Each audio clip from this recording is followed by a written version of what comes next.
It's 74 degrees in Tuscaloosa. It's time for the Miller's Edge with 4-time SEC champion and 2-time national champion Christian Miller. Once again with Christian Miller taking him down. Here's college football playoff national champion Christian Miller on Tide 100.9 and 12:30 a.m. WTBC.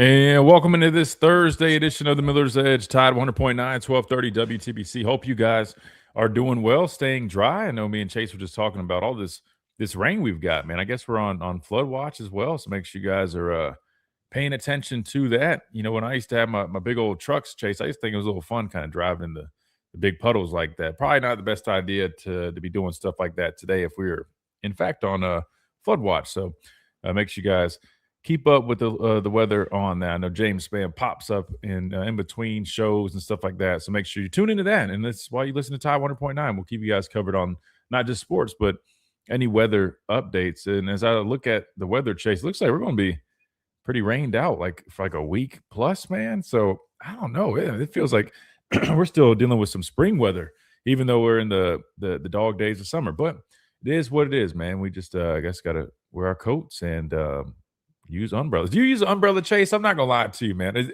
I just thought about it. Are umbrellas a thing of the past? Is that like an older generation thing? Because I'll be honest with you, man. I don't have an umbrella, never have really used an umbrella. I remember growing up, all the parents had umbrellas, whether it was at football practice or whatever it was. I can't say I see anybody. Granted, I guess I'm getting old now too, just hit the big 30. But does our generation, do we use umbrellas like that? Did we just say to hell with umbrellas? We just throw a hood on? I mean, what happened to umbrellas, man? Just weren't cool like that anymore. I guess windbreakers and Nike Techs is just where it's at, Yeah. But no, I feel you. I don't see, even like if I'm going to grocery store, like even parents with their little kiddos, they just be underneath their jacket and be like, come on, let's go, we're going to the grocery store. Yeah, that's a good point. Even the parent, I don't really see umbrellas anymore, man. I don't know. Listen, I was joking around the other day about AI because I was talking to Jamie Mosley, who's now defense line coach at Stanford, and he was telling me, and I guess I shouldn't be surprised, right? You talk about Stanford University, we're talking about a prestigious university. I'm sure there's a bunch of smart people on that campus. He said there was like a professor over there that developed a phone, and get this, Apple, we have Siri and you got Chat GPT and all this. He said they developed a phone where the whole phone is appless because it's basically powered through AI. And so I was like, okay, all right. As much as I use Chat GPT, whether it's practicing Spanish, making thumbnails, asking for cooking recipes or advice, if your dog swallows something, does it need to throw it up or take him to you can ask it pretty much anything, right? Well, long story short, I was kind of just thinking, I'm like, man, now they're talking about phones that are just app-less. It's just the whole phone basically is just recommending things based off a routine and all that. I'm like, that's kind of crazy. And then I guess maybe that's why I thought about the whole umbrella thing. I'm like, man, you think about it, Chase, things are kind of changing quick. I just saw a video yesterday explaining how people are now using AI they use AI to make YouTube channels, and the AI basically makes all the video and all the content. And these YouTube channels are making like $50,000 a month, all driven by AI produced content. Now, let's be clear. Is all the manual labor we put into this show, we aren't not even close. I mean, you're talking about off ad revenue. We're lucky if we make $100 a month. So maybe we do need to start using AI to do the show. Maybe we need to let AI run the show here on the Miller's Edge, Chase. Maybe it can run up 50 stacks a month, man. It's just crazy to think about. But I don't know, man. Maybe umbrellas are kind of going extinct. Anything else you think of that used to kind of be a big thing and we just don't really see much of? I know we're kind of off topic here, but it's kind of an interesting conversation. Anything you can think of off the top of your head? I will say this. Yeah, you can go ahead. No, I was going to say the phones have changed, Chase, to the point where I remember, again, I'm at the old age of 30, but I remember like the first phone, which I used to just take my dad's old phone. So I had a phone before. Because nowadays I feel like kids are like 8 years old, 10 years old, and they have cell phones. Back in the day, it wasn't like that. But I was like 8 or 10 or whatever the age was. And I had a phone because I just took my dad's old phone. But it was crazy because I remember just like playing Snake on there. Now you could play full scale games on. I mean, like it's like phones are literally cameras. I mean, it's everything. It's just kind of crazy to think about. Anything you can think of that's kind of just different. I think just with how advanced technology is going to, Christian, that it's, the movie Wall-E. I feel like it's going to turn into that, where everything is so like there's going to be no more trees. We're going to be on a big ship in the space, and then they're not going to know how to water a plant because we're so reliant on that. Like, I'm afraid because it's like you said it, like my phone right here, like I can literally just, even when I see like hey Siri, it'll show up like Chat GPT. It won't bring up the voice anymore. So I think with Chat GPT being so involved in our lives, it's gonna be like water. Like, we're gonna necessarily need it, and like I don't know how to feel about that. We'll see. I mean, we already are starting to see it make its way into sports. We talked last week about that USC, Southern Cal. I guess might want to offend my dad on this one. The real USC. I don't know which one's the real one. Anyway, one of the USC, Southern Cal, they hired their own AI expert, man, to help out with football. We'll see how that goes. I'm sure you could probably you can find a way or find a role for AI. Hopefully, it doesn't start replacing coaching jobs. That would be crazy. Start having a AI call plays. But I wouldn't be shocked if you ever see that in the future. Anyway, we're going to talk some football here on the show. We got a number of things to talk about. We will be joined by Brandon Clear at 11:30. We will be joined by Mr. Adam Lamparello, our official legal representation at the top of the hour. Glad that he's coming on the show today, Chase, because we got some big news regarding the Protect College Sports Act. And I just got that on the first try. Thank God. I was looking at it just a second ago. But the big news, Chase, is it actually passed the Senate Commerce Committee 19-9, and now is making its way to the Senate floor. So it is moving along. Now, remember, when we originally brought it up, we hit some of the key points. We'll go into detail on that in a little bit. But you did have the SEC and the Big Ten. They gave a little bit of pushback. There's a couple things that they wanted to see tweaked. I don't believe they necessarily got those things tweaked. In fact, one of the major developments, I say major developments, I don't even know if it's that big of a deal, but it's probably one of the more noteworthy ones. The whole anti-Super League provision, which I think that was one of the big pieces the SEC and the Big Ten weren't too happy with. Well, they actually adjusted it. So now it not only includes those two conferences, which are widely viewed as the most dominant conferences, which I think everybody agrees on that point. But now with the lowered stipulation from $1 billion to $700 million in revenue, it's now going to include the ACC and the Big 12 as well. So I guess on one end, it sounds like there's a little bit more parity in terms of holding these conferences to that standard, keeping them from making these big super leagues. But clearly the SEC and the Big Ten aren't going to be too happy about that, because I think they were trying to get rid of that entirely or adjusted where it wasn't going to be the way it was. But maybe they just said, hey, well, all right, well, if it's not just y'all two, we'll just add a couple other people, or conferences, I should say, in there and just roll with it. So we'll talk about that with Adam. Since he's our legal expert, he'll be able to give us a lot more information and get his thoughts on that. Of course, we'll get Brandon's thoughts on that as well. And a couple other things we'll hit on and discuss here on the show. I thought this was kind of cool, Chase. Now, I don't know if we can play. We'll try to play this maybe if we can, but I wish we had a big list to choose from. I saw Crane and Cone posted this on their X account. I thought it was cool. They did a college football program draft where you had to draft an athletic director, a head coach, offensive coordinator, defensive coordinator, quarterback, running back, wide receiver. Excuse me, guys. I'm sorry. Offensive line, defense, and a stadium. So all that criteria.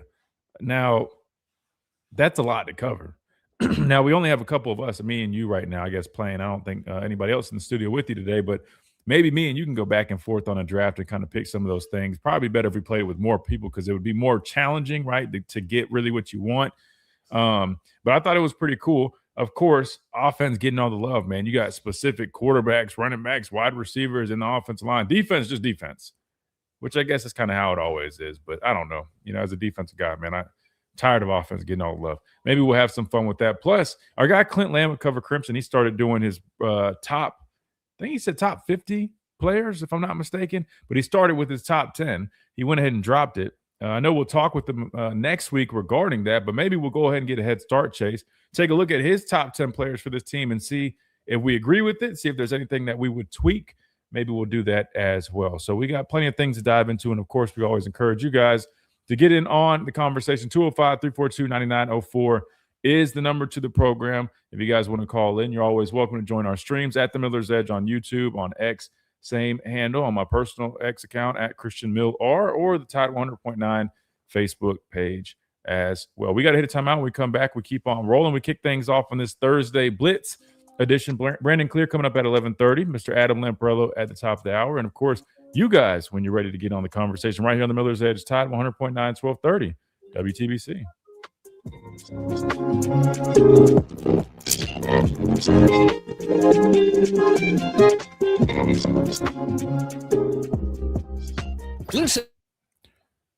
Let's see what we got in here. What's up, guys? Nick, what's up? Good morning, Roll Tide. Hope everyone's having a great day. Thank you, sir, man. Welcome in. Kenji, good afternoon. What's up? We got Calvin. What's going on, brother? Trevor, what's up? Don't know about y'all, but really believe if we would go back to at least making spots for 2 quarterback thumpers, each year, we would be all good.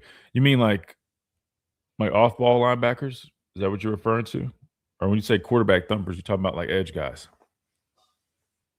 I'm assuming you're probably talking about edge guys. You say quarterback thumpers. But when I think of the word thumper, I think of a middle linebacker. But you're doing the quarterback there. So I think you're talking about edge guys.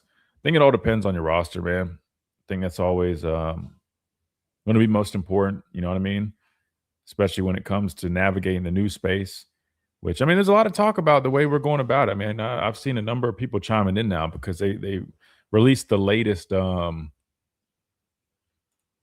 recruiting rankings. I'm sure you guys have already seen this, but when people see Alabama sitting at dead last as of June 17th, which was yesterday, everybody is kind of freaking out. You know, it does look kind of crazy, man, when you see us behind the likes of all these other schools. But again, you got to take into consideration all the factors that apply. But yeah, I think it really just boils down to kind of where you're at with your roster, kind of what you feel like you need, what makes the most sense for the now and for the future. And I guess we'll find out if this strategy, in fact, is ideal. But I definitely think there's some logic to it. But I also could understand where people want a little bit more aggressiveness, especially given the standards that we have here at Alabama. I think at any other program, I think, if you kind of are playing things a little safe, being a little bit more on the reserve side, I think it makes total sense. But I also understand, with the expectations that Alabama has, I mean, I think people want you to take as many swings as possible, right? I mean, because that's what you see out of a lot of other programs, at least these top programs. Granted, resources probably look a little bit different, but I guess we'll really just have to wait and see kind of how it all comes together, man. Time will tell. Crystal, good afternoon. Welcome in. Travelpreneur, what's up? Jeremy, what's up? Is that a Texas hat? Absolutely not. No, sir. No, it's a Southern, what is it? Southern String Hat Company. It's just a brand. It's not. I get it now because somebody's asked that before. It does like the Longhorn thing, but it's really just it's an apparel brand. Somebody gave me this hat a couple of years ago, man. I just I don't know. I like wearing it because it's got like the subtle black camo on there. Goes with a lot. Plus, it's got like a deep. It's like one of those deep hats. So I got all this hair, man. So it's one of the few that I can wear when I got my hair all wild like this. But no, it's not a Texas hat, man. Not a Texas hat. Kind of like the idea of a Super League.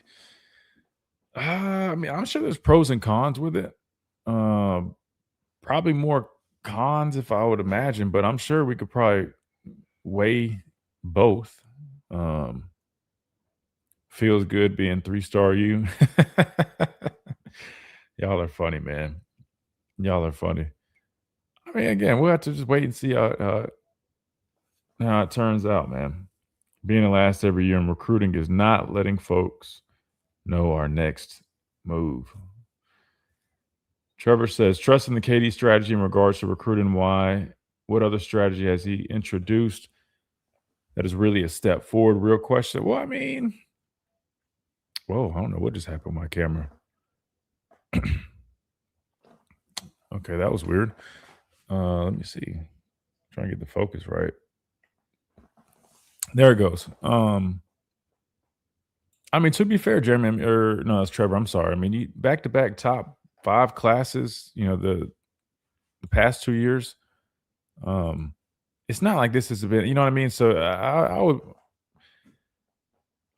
I would at least acknowledge that, right? I mean, this year definitely looks different, but I mean, we can't disregard. I mean, they had 2, actually, I think, top 3 classes Depends on what service you use. I think we were like within the top 3, top 5 last 2 years.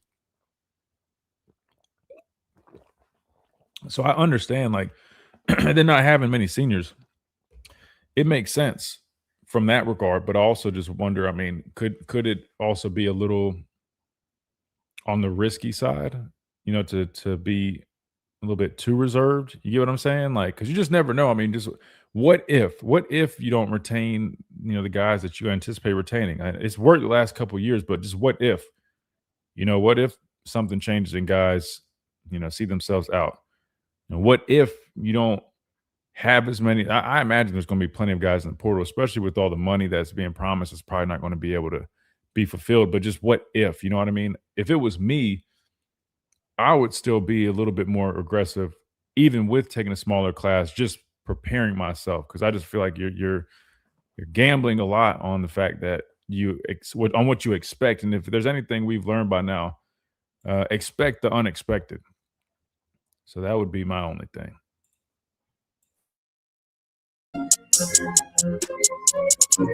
And welcome back into this Thursday edition of the Miller's Edge, Thursday Blitz edition, or I can't clear my throat edition of the Miller's Edge. I apologize. Tried to give me some vitamin water. Didn't seem to really help there. But anyway, we were just chatting a little bit during the break again. We always encourage you guys to check us out on the streams if you haven't already. During the timeouts, we talk a little bit, answer questions, and just hang out. So come hang out with us at the Miller's Edge. Chase, I pulled this up during the break, so we might as well hit this real quick. And I haven't asked you this. The latest recruiting rankings, man, Alabama's at 16th. I know a lot of people aren't too happy about that. We did hear from Coach DeBoer, and he did mention that there's a number of silent commits. I think Gales is definitely one of those guys. I'm curious about maybe some of the others, maybe the defensive lineman that I like a lot out of I pronounce it Louisville High School. Maybe in Mississippi they don't pronounce it correctly. Maybe it's because I've heard other people say Louisville. So whichever one it is, Louisville, that defensive tackle. Listen, I like him a lot. If we were able to get Gales, which I'm like 98% positive he's one of those silent commits, and this young man, Mitchell Turner, thank you. You guys know you got to remind me on names. I'm terrible with names. I think those are two solid recruits. I'm not talking about like rankings wise, just and I haven't seen his Gales. I tried to watch as much as I could, but a lot of it was coming from like these camps and stuff he was at. I did see some of his high school tape, but it wasn't a whole bunch. But I think he's going to be a quality football player, man. I think you can just look at guys, see how they move, just see, you know what I mean? Like the things that they're able to do. And he just looks like he has something to him, So I would be excited about that for sure. And I like Mitchell Turner a lot. I think if you land those guys, I think it helps kind of get a little bit of a positive momentum, for this class, which is going to be small. We all know that. But Chase, does it look a little funny when we pull up this graphic and you just see Alabama at 16? I know I'm just joking around about it. I mean, I don't think it's that big of a deal, but others do. What do you think when you see Alabama dead last like that and recruited, man? It does look a little interesting, right? There's a smidge concerning, had to kind of calm some callers down this week about it, because they follow recruiting and what goes on between those lines. But no, it's just kind of the state of college football, and there's been plenty of times where we've seen these kind of recruiting rankings, and half those teams, when those kids step onto campus and get rolling, it's not what we think it is. So I think it's just transitioning into this phase of high school recruiting is just not big like it used to be. I was talking to somebody earlier about it. I was like, when was the last time you spoke to somebody about National Signing Day? And they were telling you like, yeah, I stayed up till like 4 a.m. in the morning and, I was ready to watch it. It just was kind of passed over. So it's just kind of the state of where it is. And my heart hurts for kids who work hard to get recognized for those certain things because, when you were getting recruited Christian and people before you, like it was such a big thing. Nowadays, it's just kind of a regular Monday and they get ready for what's next in the athletic calendar for college football. But I don't think it's a big deal, honestly. You just continue to trust Kalen DeBoer and Courtney Morgan and why they were hired.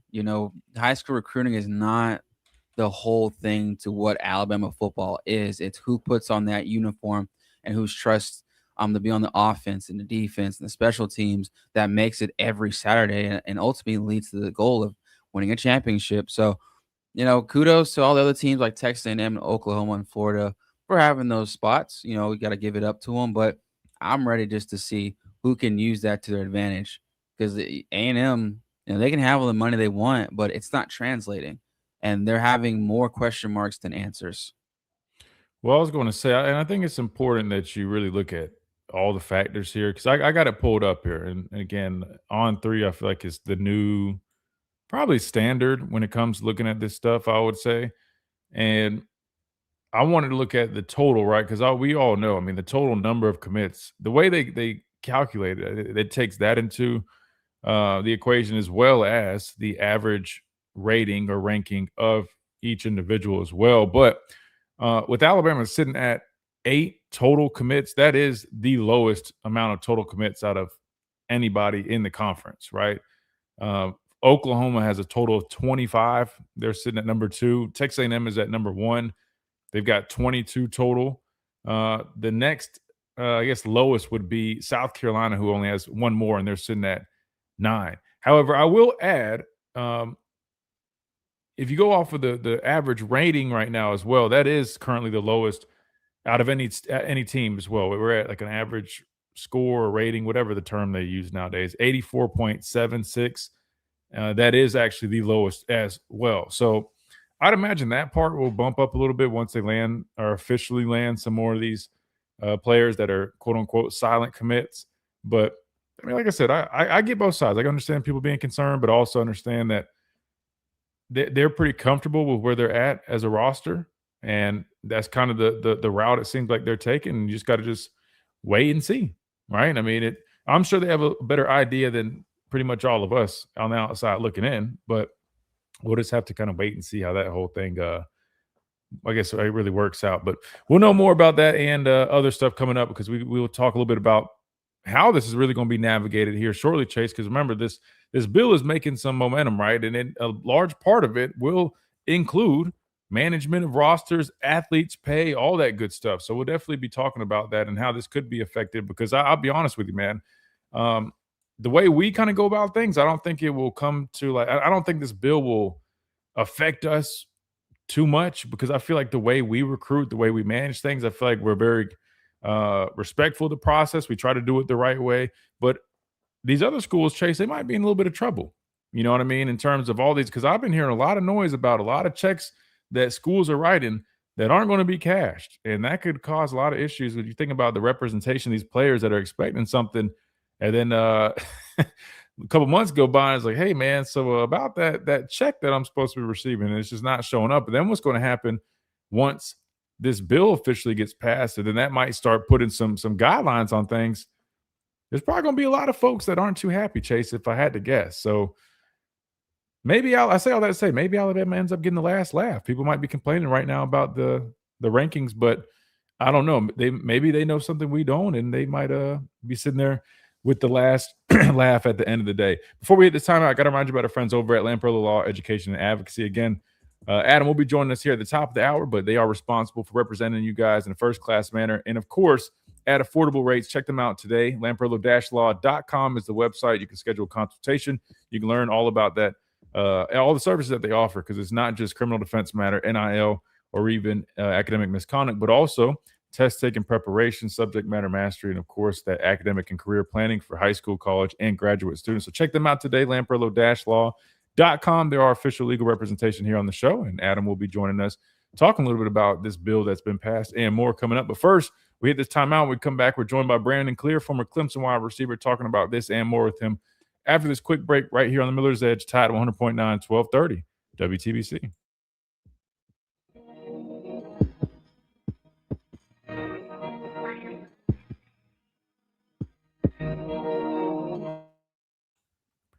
You almost have to dominate the portal after a showing like this. Yeah, and I think, we talked about this with Clint. I think the way they're thinking is we recruited well 2 classes in a row. We have a lot of good young talent. We've only got, I think people said, 8 seniors or whatever the number was. There's not many. So you got a lot of guys that are eligible to return. You don't want to waste resources. I don't like saying waste resources either, because you got to remember, these guys that you recruit. Oh, yeah, let me send Brandon this link.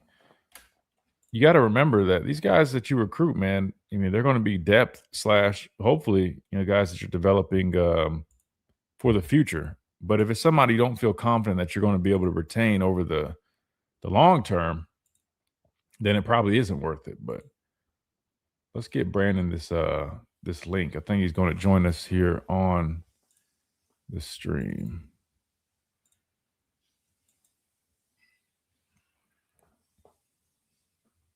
I don't see how they can dominate the portal with Texas and LSU.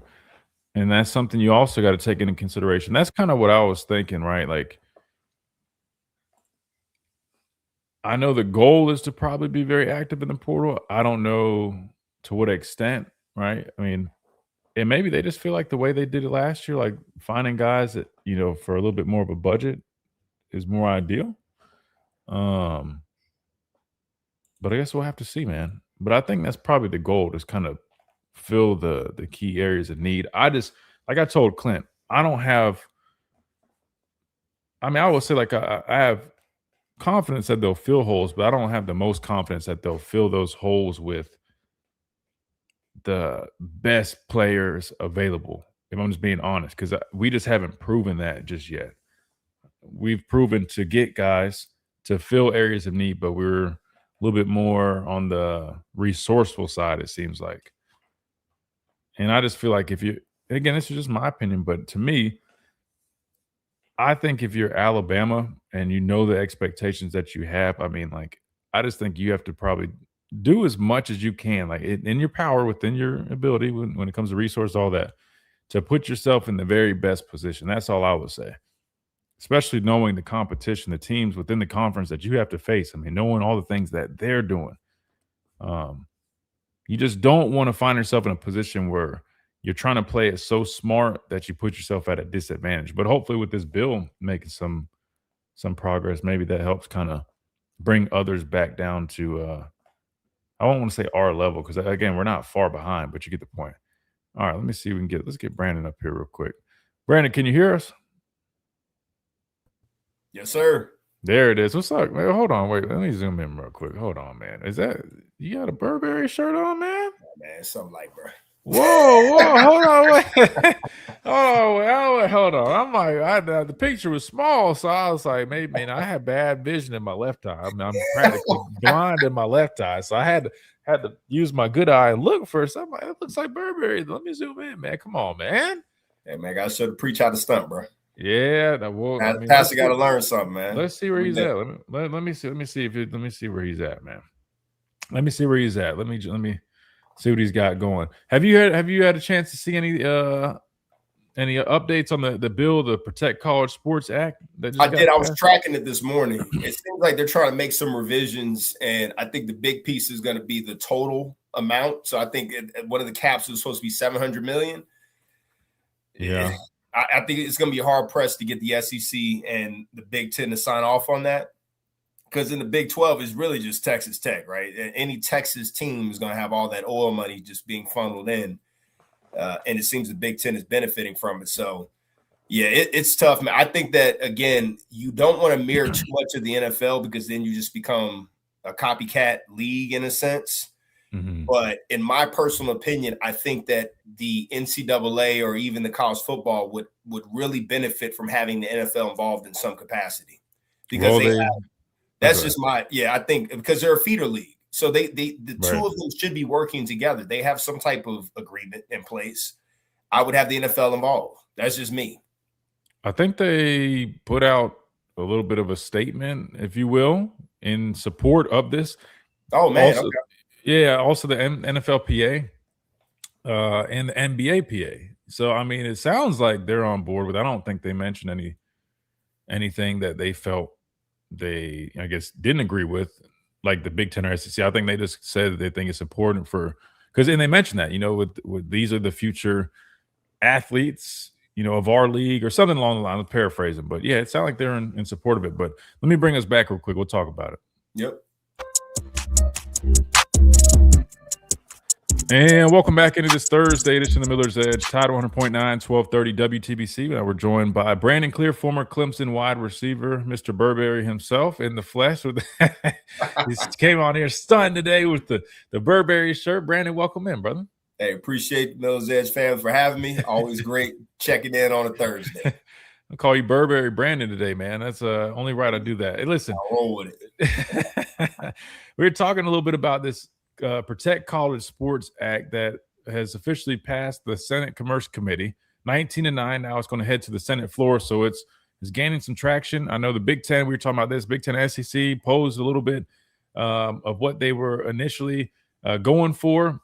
I did see that they made some revisions, but didn't really make any revisions that went in the favor of what the Big Ten SEC wanted, because I think the whole thing was they didn't want anything involved in there that would limit them from forming super leagues, or I guess that's kind of the direction it was going. Well, they made revisions, Brandon, but it wasn't to necessarily get rid of it. They actually just lowered the threshold to, I think, $700 million from $1 billion in revenue, which now would include the ACC in the Big 12.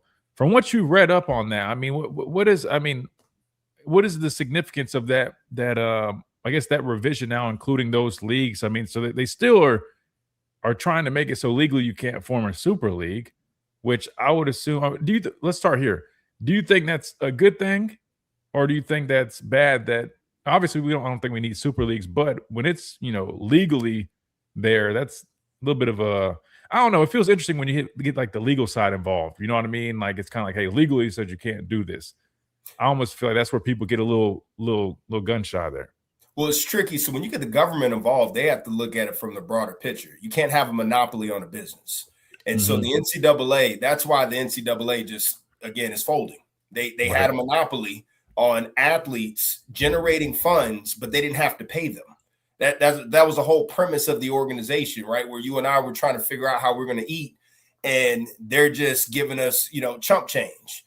Right. And yet we have commercials where you sign off your likeness and they have access to use you in all things that are NCAA related and generate funding off of that, but yet they don't have to pay you anything. So the universities, they don't want to go back to that, the ones that are being successful, because if the government gets involved and they're capping the ability to what they call a monopoly, if the SEC and the Big Ten pull away, your entire football conglomerate folds. The best teams are in those two entities. And so that means if you have a Big 12, if those teams start breaking away, the ones that have some type of success or have the financial means to do it, they'll join one of those conferences. So then where does that leave everyone else? And that goes to the ACC as well. The ACC, Florida State, a couple of these other, Clemson, they could leave. You don't think the SEC would take a Clemson? You don't think the SEC would take a Florida State? They would, because of the brand lineage. But they're not taking a Duke. They're not taking a Stanford. And so these other teams are trying to protect themselves from a Big Ten or the SEC coming together and pulling away all of the financial compensation that they would get by even having games or having the potential to play those types of teams. So if you're one of those lesser than opponents in the whole construct, you have to protect your ability to, one, compete, but two, not be left out in the fray. Because the SEC and Big Ten will be fine with or without the NCAA. That's just the reality. Those two entities could come together and form something crazy. And I've already told you that's what I believe is eventually going to happen in the future. I believe that genuinely. If you get Congress involved and they start limiting that ability to do that, you're going to be hard pressed to find anyone in those two organizations signing off on that. They're not going to, because you limit their ability to have flexibility to hold everyone else accountable. So you get a Notre Dame that just has flexibility. Notre Dame got basically punished, right? Because they're like, we got flexibility. They can compete with anyone, but they don't have to play in a conference championship. So you go 12-0, but then you don't have to go in a conference championship. Why would you not be punished? That's crazy. You have flexibility. You can join a conference you're choosing not to. So, again, how Notre Dame has that same mindset, the SEC and the Big Ten will carry very similar weights because they generate so much money. They're like, we are not beholden to these lesser than conferences.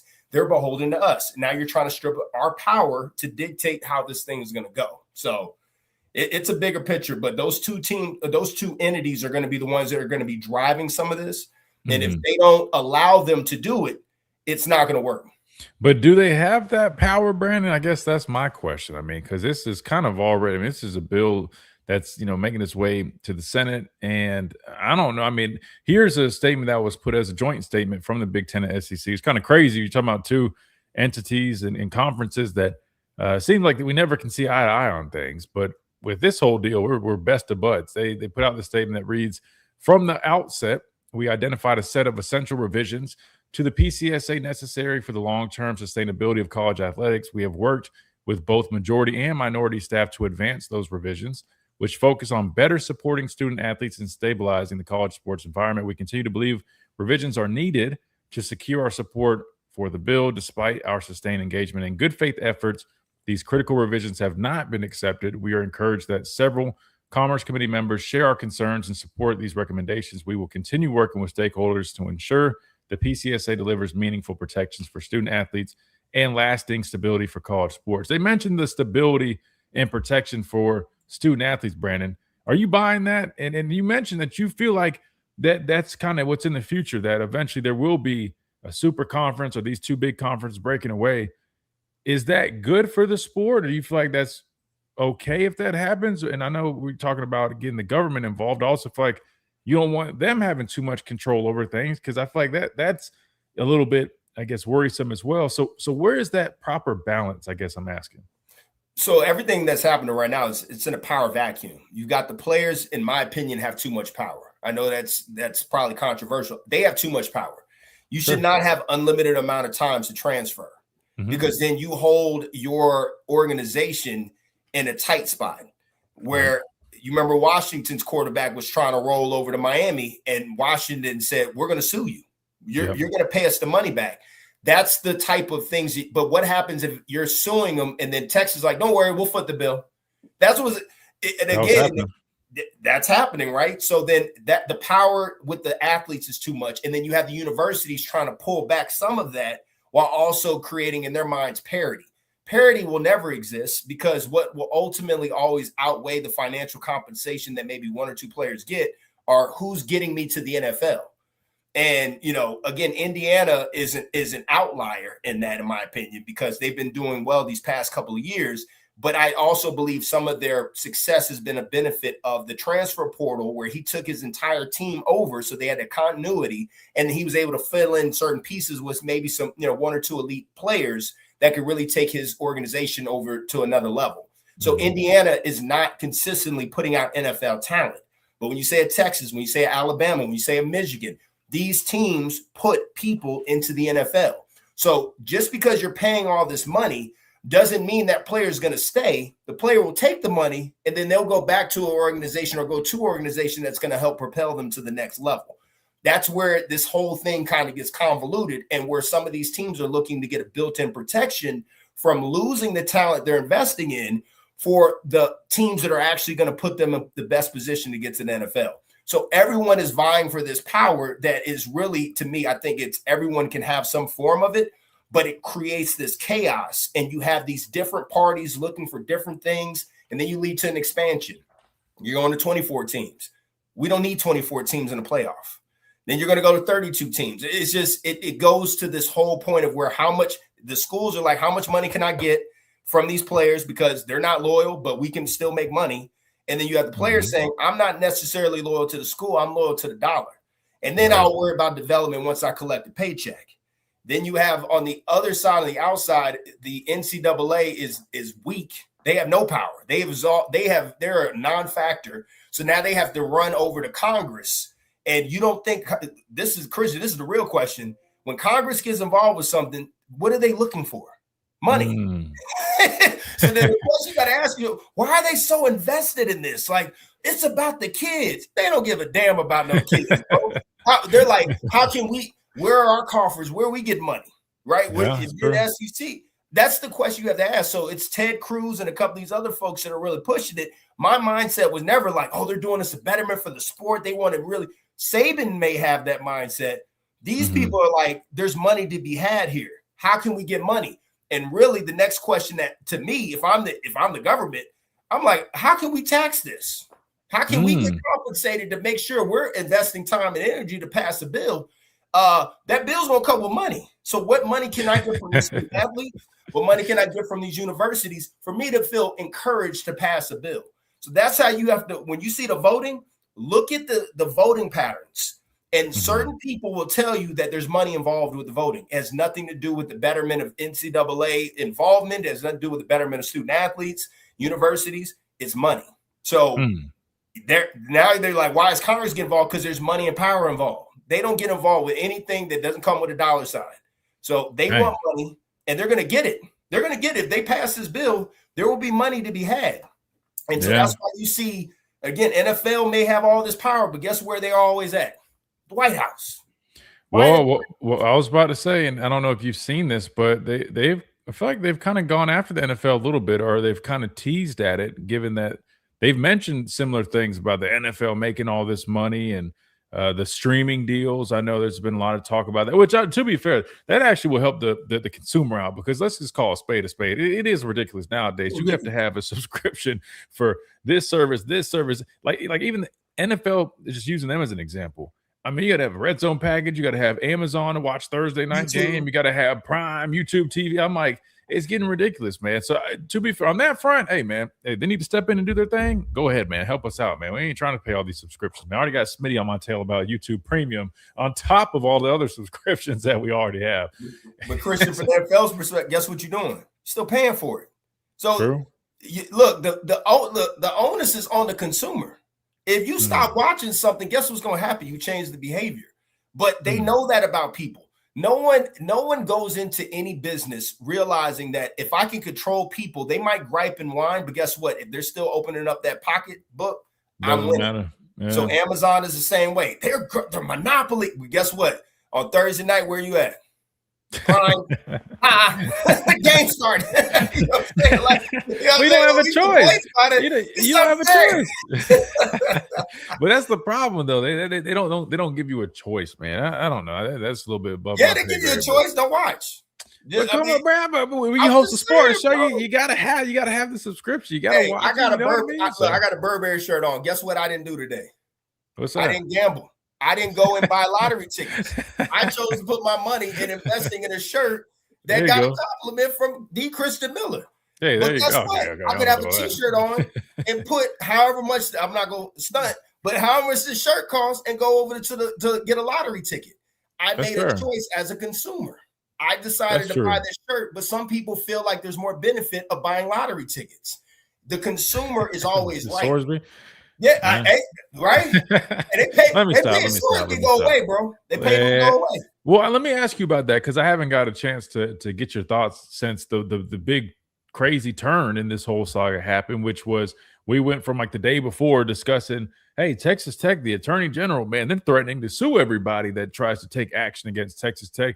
And then immediately the next day, it's like, oh, breaking news, Brandon Sorsby and Texas Tech mutually agreed to part ways. Like out of nowhere, we heard from Cody Campbell, Big Mouth Booster, that's my new nickname for him, doing interviews talking about, well, we just decided ultimately, dude, come on, man. No, y'all had bad PR stunt after bad PR stunt, look like idiots, putting out podcasts and doing forums and all type of stuff just to realize we probably shouldn't just play this guy. We can help him if we truly care about Brandon Sorsby, the individual. We can offer them every resource possible, all the resources that we were bragging that Texas Tech has, which is awesome if they do truly have, I guess, all that research and stuff for gambling addiction. And those are very random, or I think that's what they said in the video. I don't know.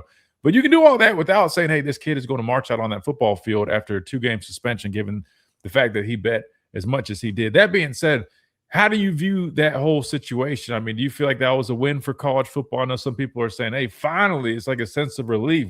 We finally are gaining, I guess, our power back. Not really, but it kind of felt like that.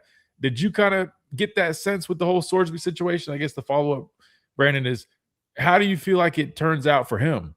Because he's entering the supplemental draft. I don't know a whole bunch about it other than, hey, if a team puts a bid in for you, you lose that pick the following year. We know he's a talented quarterback, top guy coming out of the portal, or one of, if not the top guy, $5 million player to Texas Tech. Great size, great athleticism. I mean, I think he's still got some traits he has all the traits, but some things he still needs to work on. But Brandon, do you see a team wanting to take that risk on a guy like this? Because listen, I take him for his word, but they painted this as a very serious gambling addiction that required inpatient treatment and still going to need even more work, which, again, I respect mental health more than probably anybody. But the way they painted it, Brandon, I mean, that sounds like a lot to try to manage over a guy that we know in the NFL. I mean, everybody's replaceable damn near. Absolutely. How do you feel like this plays out for him? I mean, it was equivalent when Tiger Woods went to sex therapy after his wife caught him, bro. It's like, look, I believe I'm sending prayers and healing energy to Brandon Sorsby. Amen. The reality is he still hasn't been held accountable. Just because you do have an illness, because you do certain things. We all do dumb things in life, man. I remember when I was 22, I did a lot of dumb things. Sure. And it come with consequences. Sometimes the consequence isn't immediate. Sometimes it's further down the road where it shows up in your kids. You just don't know. Brendan Sorsby, if I were in the NFL team, I would not draft him. Undrafted, and you have to prove that he's no longer – this is supposed to be the leader of your locker room. And I hear some people saying like, oh, no, like it'll be fine. If you have a true addiction and you're gambling and it's that much of an addiction, and then you think you're going to get millions of dollars and that's going to all of a sudden just be quashed because you went to a 30-day outpatient type of situation, it's a battle, man. Addiction's real. And I think athletes have it at a higher clip. I think certain athletes all have this consistent trait of wanting to do something to the full level of their ability. But it leaves us vulnerable to things like gambling, sex addiction, drug addiction, like all of these things always seem to trickle over to athletes. It's because a lot of us are obsessive and we have these traits that are great on the field. But when you take away a sport from a lot of us, we're then left with these demons that have not been resolved. And you're just you're putting all this money and energy into something. And all of a sudden it's taken away. You're going to end up taking it in another direction. So Brandon Sorsby, he felt like in his time where he made 90,000 bets, whatever it was, that's where he felt comfort and it gave him a relaxation. So when you have certain things, it's like the changing of a habit is almost impossible, right? Because you have the habit that you're doing, you have the satisfaction or whatever's popping up from doing that said thing. And then at the end of it, you think about what's been done and then you repeat.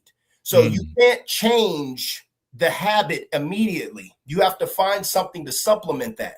So for Brendan Sorsby as an addict, the question becomes, what is he going to do to move that energy that he had into gambling? Because he was still probably doing and I'm assuming he stopped. Where is he going to move that to if I'm an NFL team? Because I can't be with you 24/7, 365. We're with you for 6 months. And then if we make it, great. If we make it to the playoffs, great. But then you're in the off season, bro. What are you doing in the off season to make sure that you're not getting caught up in some mess? And I just don't know if I can. The quarterback is different, bro. If this is any other position, I'd be like, you know what? Josh Gordon is a prime example. We'll figure it out. Quarterback, that's the leader of men. And he's 22, and he has a chance to really redeem himself, man. I'd give him a chance. But I would make sure that if I were the team, he would have to prove it. I'm not paying him any money. You're going undrafted. I'm pulling you in. I'm giving you all the resources to be successful, but there's no way I'm giving you a signing bonus. I'm not giving you any money that you can blow because you already got your NIL money from Texas State. They already paid you. You got $4. Yeah, I don't think that they're not. I don't think they're chasing it either. Right? No. It depends on how much he got. Because I was explaining too. You know, if it was a $5 million deal, they didn't give that to him up front, but they probably gave him a big lump sum. They might have gave him $2 million to sign, or maybe half of it. So I mean, he's still probably walking away with 7 figures. He got his money. Yeah, he's got definitely a good chunk of it, I would imagine. And then the other thing, Brandon, I was going to mention real quick before we hit this timeout and let you run is I would be a little nervous if I'm taking him in knowing he's not going to contribute right away. When was he doing majority of his gambling? I think he's doing it the whole time, but I think a lot of it came when he was at Indiana's backup. You're telling me in the NFL, I mean, I can tell you, man, like, you know, when you ain't playing like that and you just got that kind of time on your hands, but you're still in it, living the lifestyle. I mean, I'm not gonna lie, this kind of sounds like a recipe for disaster for him. Christian, it goes back to those 3 things I just said, right? The habit, which would be football, but if he's not playing because he's redshirted or he's over here biding time on the practice squad because he's not playing, what is he doing to supplement? He found gambling. He needed the rush. He bet on his own team. You don't bet on your own team. You know what I'm saying? Like, he needed that fulfilled.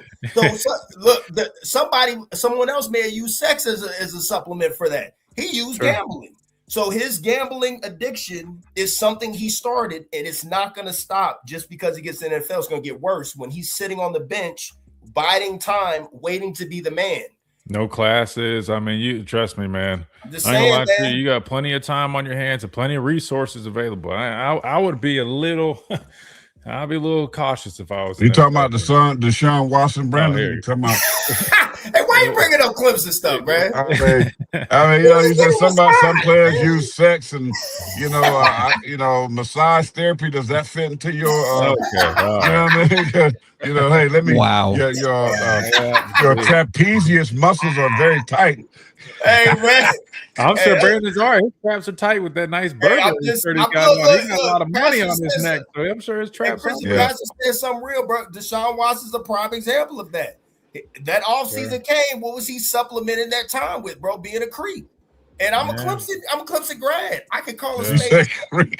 I'm just saying. So when you got that time, idle hands of the devil's workshop. Oh, you preaching now. You preaching. I'm just saying, bro, like that time and energy, what you doing? So Christian, when you were done playing ball, bro, you decided to put all your energy in creating Miller's Edge. And that's become successful because you've taken that same energy that you had on the field, put it here. That and learning Spanish. I'm telling you, it's important to have something like that. I agree with you. You're right. You got to have an outlet, man. You got to have something because you're right. I mean, but I don't know about the dude gambling. I think it's kind of a hoax, to be honest with you, and talking about it's an addiction, and that's what they were trying to use to. I mean, please, I ain't going there. Maybe Deshaun Watson, like Tiger Woods, have sexual addiction, which I can probably say every man that's. Well, I don't want to go there. Every man probably has, some type of sexual addiction. That'd be, because God created us a certain way, right? And sex is a good thing if done properly. When you're married with your wife, he said your own wife. The Bible said, not the massage therapist, not somebody else's wife, not the cheerleader for the Rams. Your own wife. And then you can do what you need to do. Smack it up, rub it, flip it, do your thing. It's all good in God's eye. When you're married, chat when you're married. Now, if you're doing it any other way, then you're walking in sin. I'm just saying. Walking in it, man. And it gets you. I'm telling you, I love women, man. So look, that was always the issue and the challenge. And so again, when you switch mindsets and stuff, it doesn't go away. You have to be able to change whatever the habit is. You got to find something to supplement that. Yeah. Man. So you got to find. It's easy, but it's easy to do because, and I know like all season when, you're just doing your training, guys take lavish trips and, so it's easy to get in trouble. I was just talking to my good friend, Fred Stokes, who played for the Redskins back in the day, Super Bowl winning defensive end, one of my best friends. He's a pastor too. We just been talking about that, man. He sent me a picture of myself. He said, man, I pulled this picture and I was thinking about you. And there's a picture of me, I'm playing stat backer, and it shows my eyes, the old Mike Singletary eyes, but my eyes were so locked into what was happening offensively. And the thing we took from that, and he said, man, you are locked in. And what the devil tries to do, catch this, there's somebody going to shout on chat. Hurry up. What the devil tries to do is run distractions. And I liken it to this. When I had hook coverage, right? Every time we played zone, I'm dropping back 10, 12 yards in the hook. There was always something that ran across underneath me. Why did the offense run players across shallow routes, they like to call it? They want you to jump the shallow route so you can run a dig route and hit something longer and deeper behind you. We have to, same thing in our lives, brother. We got to stay locked into the gospel, locked into truth, because Satan is always going to run some distractions, whether it be massage therapists, whether it be pornography, whether it be gambling, whether it be alcoholism at the club. We got to keep our eyes focused on him, the author and the finisher of our faith. So I didn't know I was going to preach that on here, but that's you pushed me to do that, Brandon. You pushed me to do, that's a good word right there. That's a good word. Great word. Brandon, I appreciate you getting them to preach that word, and appreciate you always joining us on Thursdays, man. Good stuff as always, brother. You got that shirt in 3XL tall, that shirt. Man, hey, you ain't that, you got the cup. Hey, man, I'm a man of God, brother. Oh, that's that. I didn't even see that. I know, bro. I got a feeling my color. You flip that. You flip it up, dog. That was smooth. That was smooth there. That was smooth. I'll give him that. Brandon, we appreciate you, brother. Always a pleasure, All right, man. man. Make it rain up in here. Absolutely. Top of the hour break. We come back. We got Adam Lamparello right here. Tide 100.9, 1230 WTBC.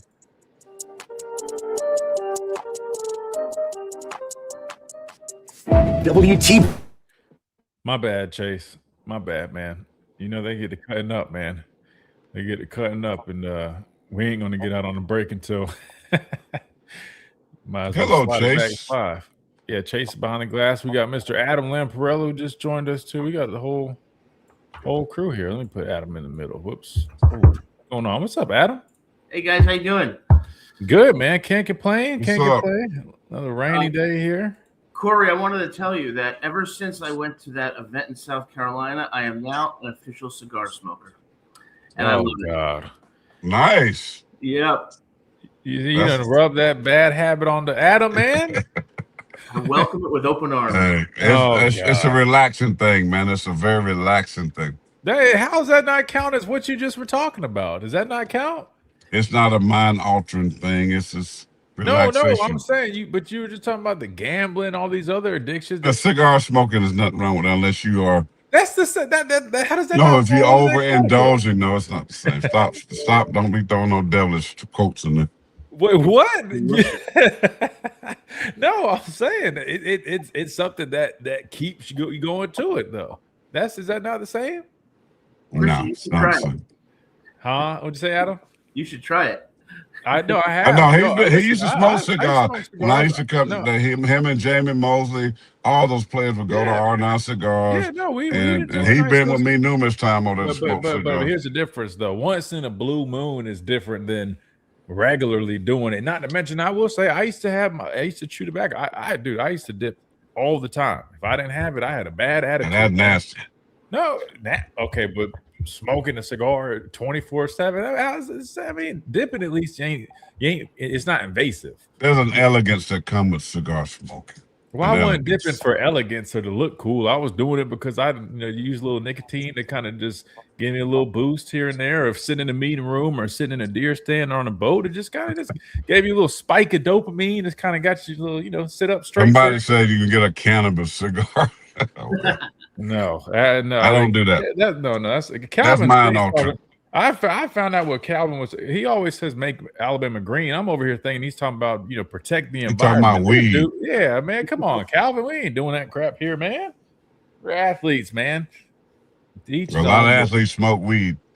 Yeah, but I'm just saying. I mean, but there is a weed that I know, like my good friend Jim McMahon and numerous players are on this. We call it TH something. It's all the same thing, right? But this does not have the stuff in it that makes you very high. That would be CBD. Smitty, thank you so much for the super chat. Let me make sure we get this in real quick. I don't want to forget about it. A lot of women do love cigars. You're right about that. Huh? Yeah, a lot of women. Oh, you're reading the chat. I was like, wait, what?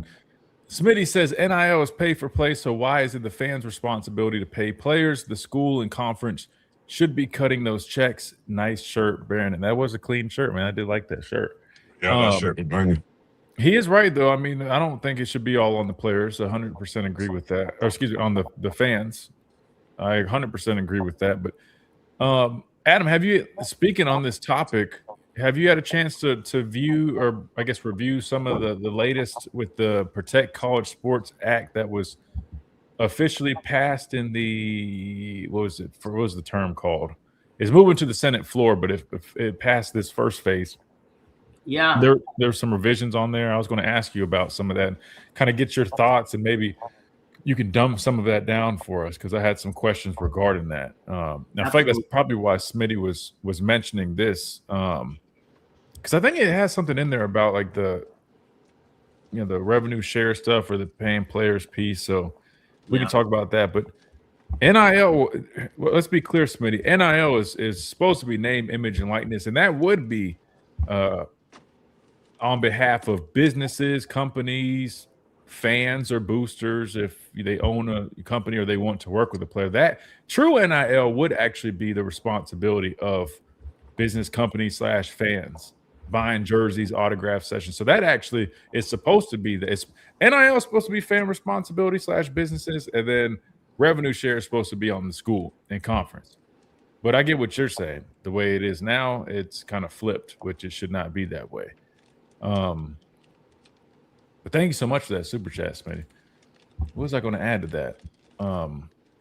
I feel like I just watched a video on Greg Byrne. He was talking about, I think he tries to do a good job of protecting, I guess the fans as best as he could. He was talking about ticket prices and how, third party sources are like they make money off, reselling tickets, and his whole deal is trying to keep those prices down for the fans. So I feel like he tries to do his best.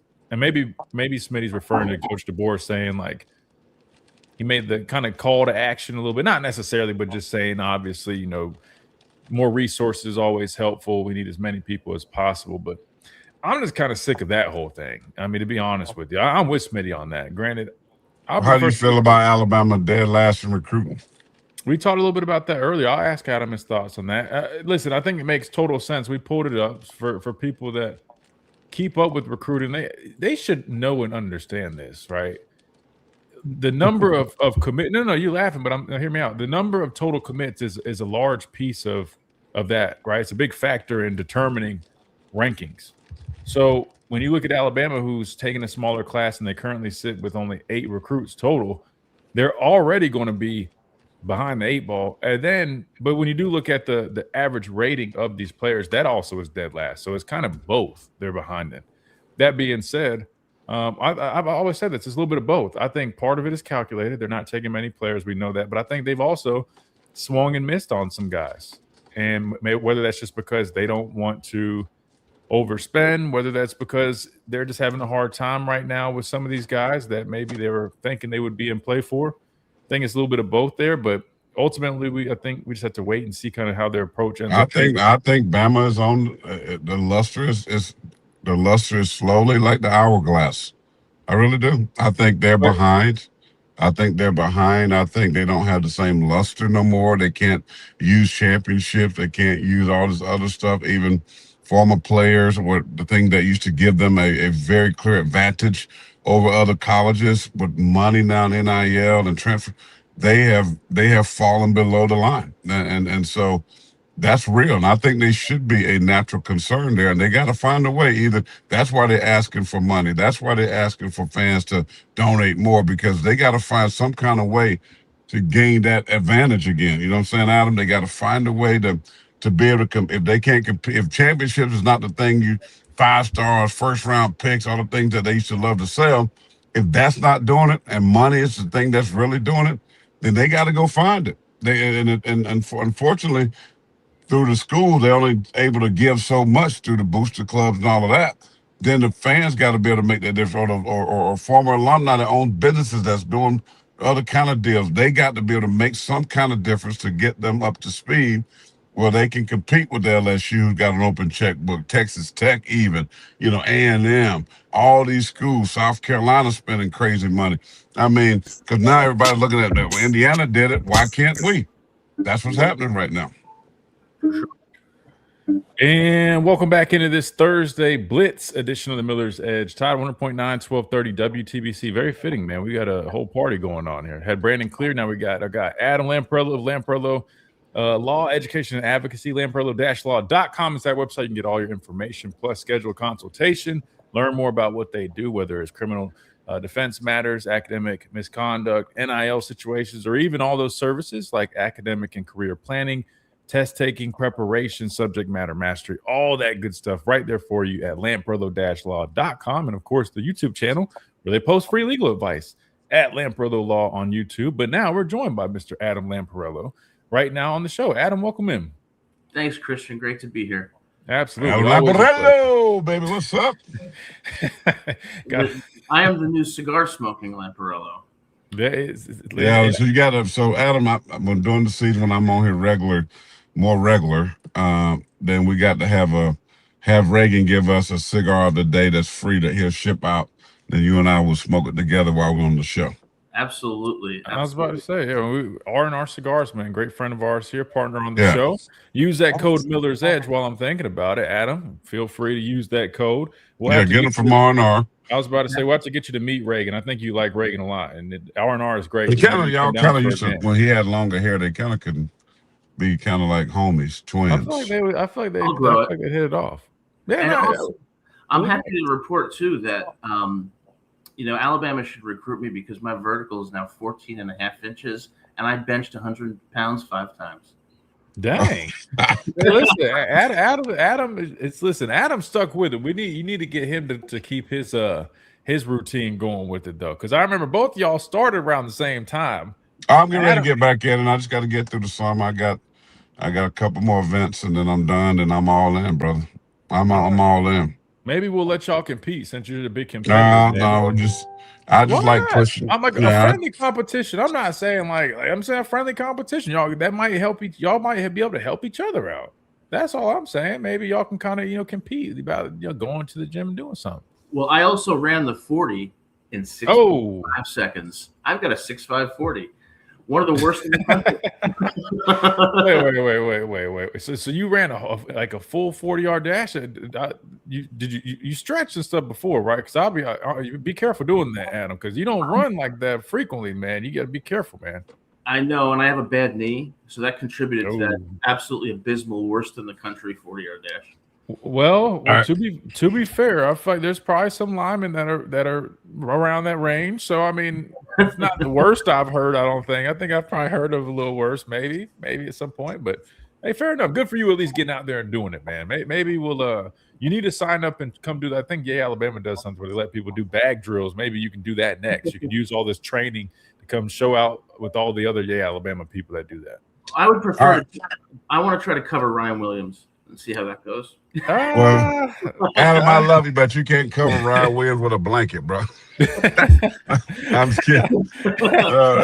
Listen, I want to talk about something though. We were talking about on the break. The chat heard it, but the radio version, I was just happening to be looking around. And I noticed that they were making this big deal about Alabama being. I know you talked about in the first hour, last in recruiting, and I know fans get caught up in recruiting. We have always said, be careful of how much stock that you place in recruiting because it tells part of the story, never tells the entire story. But there is a little bit of concern that, I know Chris talked about the amount of players, 8 or 9, whatever, but that is true. But at the same time, when you look at their ranking, that has dropped as well. Now, here's what I'm going to say for the radio listeners. That I think Alabama and the luster, we always talked about the standard and all that, that's been gone. I mean, that started to leave actually, or dissipate, I'll use that word, when Nick Saban in his final year or two, I think that luster began to dissipate. I call it the hourglass. I think, you can't sell those. Every recruiting class wins a championship. 1 out of 2 years, Nick Saban was winning a championship. We got so many top 10 picks, so many first-round picks, the Heisman, all these things that they used to really lean on or lean into when it comes to recruiting now has been dissipating and left the building. So what do Alabama have to sell? I mean, my thing is, it's all about the money. Now you got LSU, you got A&M, you got even teams like Texas Tech and Indiana and all these other teams, South Carolina trying to grow up in the mess, even Clemson finally getting it through Dabo Swinney that, hey, we need to spend a little bit of money. We got to plug and play some guys or else we're going to be trash. I mean, so what does Alabama have to do? And the bottom line is they got to find a way to spend money. I don't know what the conversations are like between Kalen DeBoer and Greg Byrne, but it's about money. They got to get creative. They got to get those boosters. They got to go out to those alumni that own businesses, whatever. The way Alabama's going to get back into the game, that they're going to start to have I don't even know that they'll ever be able to have a clear advantage of other teams, but to be able to get into that conversation of championship every year, they got to find money. And the reason why they're number 16, and you look at Texas A&M, money. You look at Texas, money. Florida's got money. Oklahoma's got money. Georgia, LSU. Even now look at the other ones that's front of them. Kentucky. I mean, South Carolina's not spending enough money. I mean, Vanderbilt, look at how their program has transitioned. Why? Transfer portal, because it ain't about just going to get a degree and then becoming the guy that goes to the moon or this exuberant doctor at Vanderbilt. It's about money. So Alabama has lost what they used to. And I got to guard myself. I mean, we talked this the other day. I'm always in the mindset of Nick Saban and the standard and toughness and physicality and fourth quarter and all the things that we used to talk about with Alabama, but it's gone. It's gone. So what can Kalen DeBoer do to get them back to prominence? And to me, it falls back on the dollar and being creative and having a general manager that knows how to build roster, who we're going to keep, who we're going to let go, who we're going to bring in, plug and play, and then the recruiting. So there's so many factors now. It's not just recruiting. It's all of those things that I talked about. It's managing your roster, right? Because some guys, you got to go in like the NFL. You got to go to them and say, hey, man, I appreciate all you done, but we're going to go in another direction. You got to be able to tell certain guys, at least a third of your roster every year, we don't want you back. Then I got to bring in plug and play guys. I still have to have a level of high recruiting, and then I got to manage and keep the guys that are very good to stop other people from coming into the chicken coop and stealing. And so that's what you got to do now to be able to be excellent in college football, which I hate it, and I hate that that's the way it is. But they got to be excellent in all those areas now and get past the NFL, the Heismans, and win a championship in every 2 years, and all those things that it used to be, because those things are far gone. Any thoughts on that, Adam? Yeah, I think just 3 brief points. Everybody wanted to go to Alabama because Nick Saban was the head coach. And Nick Saban won championships, and he was the greatest coach of all time. That's why Alabama was the gold standard, and it was just untouchable. Since Saban left, some things I think have fallen a bit, the physicality, to some extent the culture. That's number one. Number two, I think Alabama has looked a bit more mortal in the last couple of seasons. They haven't won as much, and when they've lost, it hasn't looked good, like to Georgia in the SEC championship and Indiana in the Rose Bowl. They do need more money, and they need a lot of it. Third, and this is probably going to be a controversial point, and I say this with all due respect, I think Kalen DeBoer is a great coach and a great person. I'm not so sure he's the right fit for Alabama, and I'm not so sure that in a few years we might want to be looking at getting maybe a better fit. And this year is going to really be a big deal for Alabama. If Alabama can get back to the standard, I think they can get back on track. But I'm a little bit worried this year because of the inexperience of the players and the questions on the defensive line. And that's why I think we're headed to a crossroads here. But I will say it before anybody else does: the next coach of the University of Alabama, if it happens in 3 years, 4 years, or 5 years, should be Kirby Smart, and I want to be the first to welcome him to Tuscaloosa. Well, I'll give a little bit of pushback on this. I've been I have no problem with that. I've always said, man, I would love to have a guy like Kirby back in T-Town, a guy that was here. You know what I mean? There's a lot of ties there. He understands probably Tuscaloosa and that culture probably better than any other candidate at this point in time. I don't know how that would be possible getting him from his alma mater at this point with everything that he's done and accomplished there. But who knows? That would be cool eventually to see that happen. But I'll say this. In terms of like losing the luster and having a little bit more of an uphill battle, like things are a little bit different, sure. But we got to remember, I mean, the last 2 years they did sign back-to-back top 5 classes, right? So this is the first year that we're seeing where they are behind, and yes, behind by a lot. Currently, we do sit last in the conference. But like I mentioned earlier, right, these are the important factors to pay attention to, right? Alabama only has 8 total commits. That's the lowest number of total commits out of anybody, right? And that's part of the main goal. Now, the way it's separated right here is by score, which I do believe. Let me see by average rating. Actually, no, I had that wrong earlier. So by score, we are last. But if you go by average rating, we sit about, I want to say that would be like 12th in the conference. So even by that standard, we're a little bit behind, but they are more than likely going to land a couple of top 150 players before it's all said and done. And we know they're taking a small class. So you got to consider that.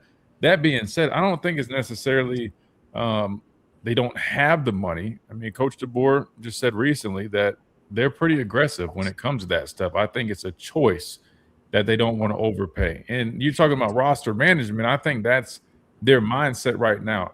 What I'm getting at is I don't think the rating right now is a direct reflection of the perception of Alabama. While you might not be wrong in the sense of it's not the same in terms of them easily being able to sell that these kids will come here and they're going to compete for a national championship. But that is gone. I mean, that's true. But I don't think that's why you're seeing a direct I don't think there's a direct correlation with how they're recruiting, if that makes sense. I do think they've missed on some guys, sure, but I don't think it's necessarily because of that at this point, at least. Now, if they struggle this football season, I think that will definitely start kind of, inching in that direction.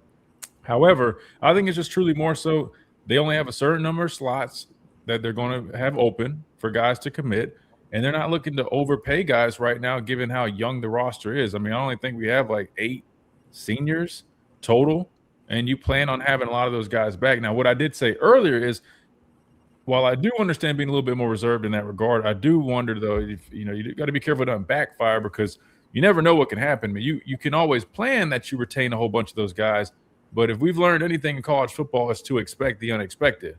And while it might seem right now that, okay, we'll have all these guys return, you never know. You might have a number of guys, which you expect some at least, to say, hey, we anticipate hitting the portal. We want more opportunities, whether it's money, whether it's playing time. So you just want to make sure you're also prepared for that moment when or if that comes. So that's what I would add to that. I don't think this is, hey, Alabama struggled a little bit last season with a couple of games. All of a sudden they're dead last in recruiting, or, oh, they don't have any money. That's why I think a good portion of it is calculated on their end, but the decisions that they're making. But then also some of it probably is they're having a hard time landing some of the guys they probably ultimately would want, just because, like you said, money is a big factor. And if you're going into this class and saying, hey, we're not going to spend a whole bunch this class per se because of what we spent the last 2 years and what we've got, of course it's going to be hard to keep up with the likes of LSU, Texas, or whatever, because all they know is a bidding war right now. And we'll have to see if that even is sustainable, because there's a lot of word out there that a lot of checks are being written that won't be cashed. So we'll have to see on that. We got to hit timeout. We come back, we keep rolling with Mr. Adam Lamparello. We'll talk about this and more. The latest with the Protect College Sports Act that is making some movement up at Capitol Hill. We'll get Adam's thoughts on that, his legal expert advice on that, and more right here on the Miller's Edge. Tide 100.9, 1230 WTBC.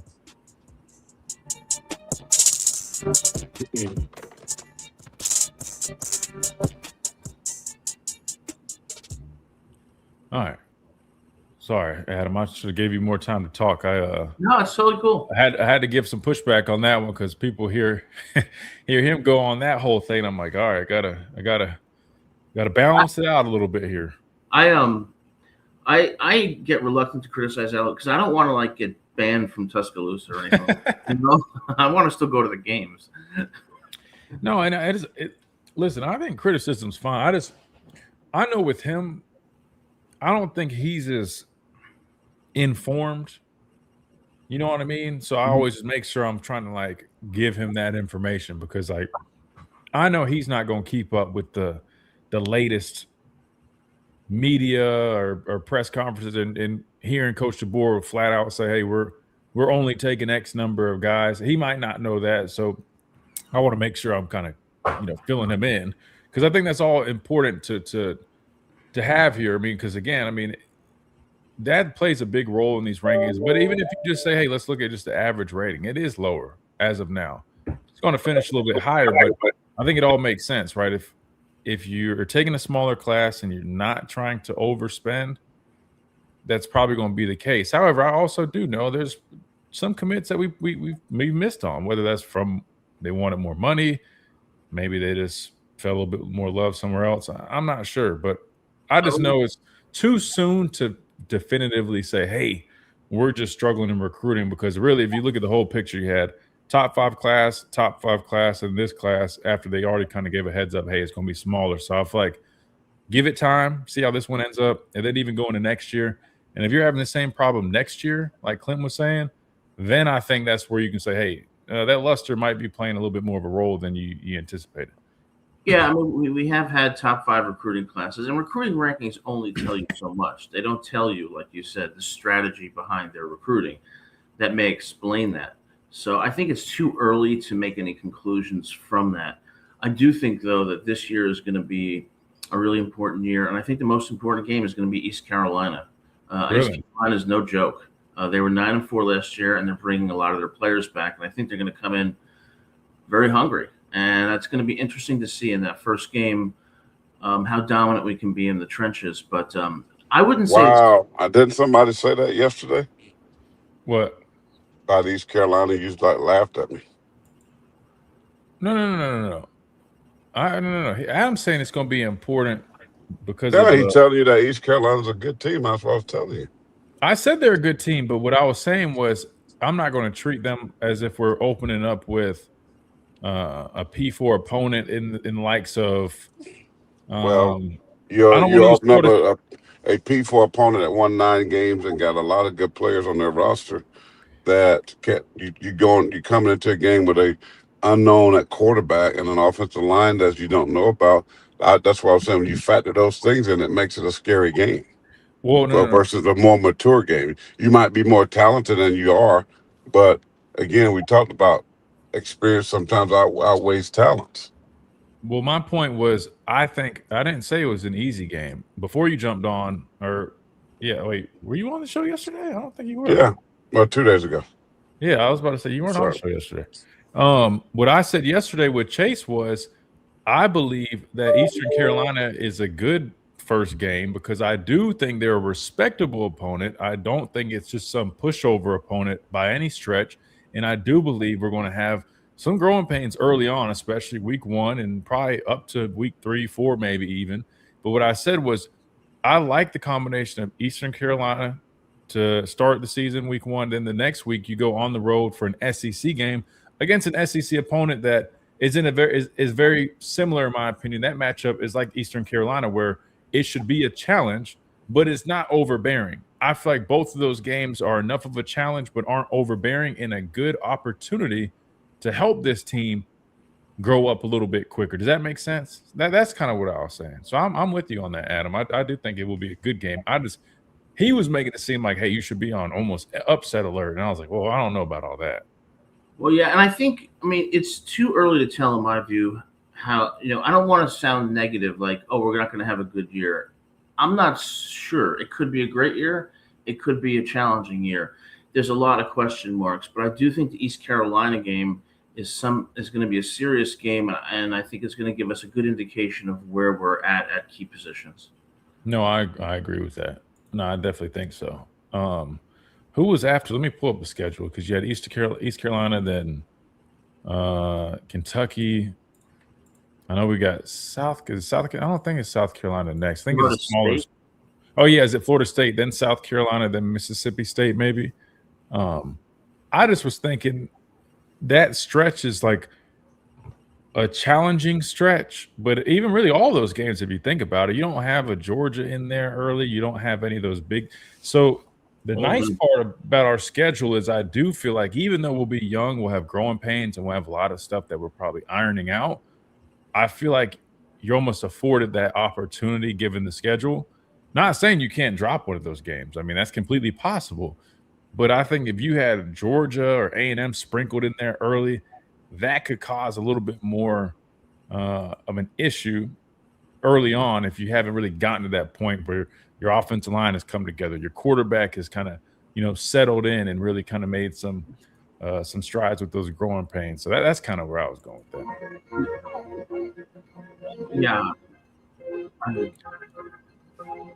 And welcome back into this Thursday edition of the Miller's Edge, Tide 100.9, 1230 WTBC. We're joined by Mr. Adam Lamparello, Lamparello Law, Education, and Advocacy. Adam, I know we just were talking a little bit about Alabama recruiting, and then during the break, talking a little bit about this schedule coming up.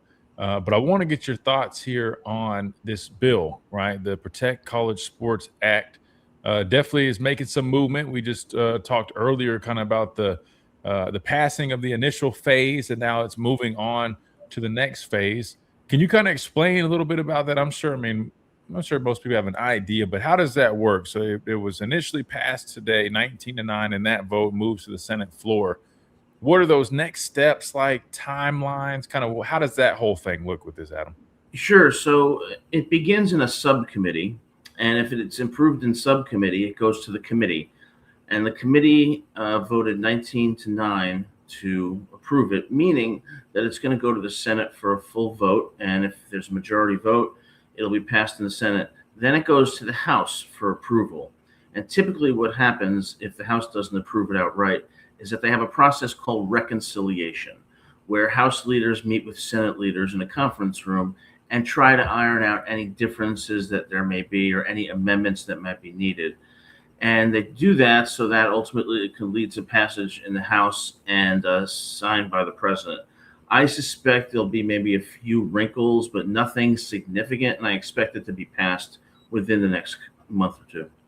Okay, and so if it's passed within the next month or two, does that mean how long until we can say it goes into effect and say, and I got to go back and look because I know there's been a lot of, I guess, movement and things like that, but say that one of the pieces to it is a clear cap on things. Within a month or two, Adam, I mean, that's before the season starts. Are we still thinking like this could have an effect sometime this football season? Would they maybe push it, say it goes into a portion of the season? Would they then say starting next football season? What's your understanding on all of that? I think there's going to be some grace period. It probably will not go into effect, I would suspect, until the next college football season, because there's still a lot of things to iron out. I mean, the bill does essentially create uniform standards for name, image, and likeness, meaning that it preempts any state laws. The question is, how are they going to define name, image, and likeness? In addition, the most important part of the bill, in my opinion, is an antitrust exemption, meaning that Congress has the power to literally limit what players can get.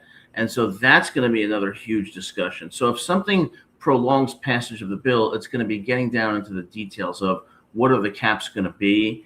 How are we going to define what NIL specifically is? How are we going to deal with collectives?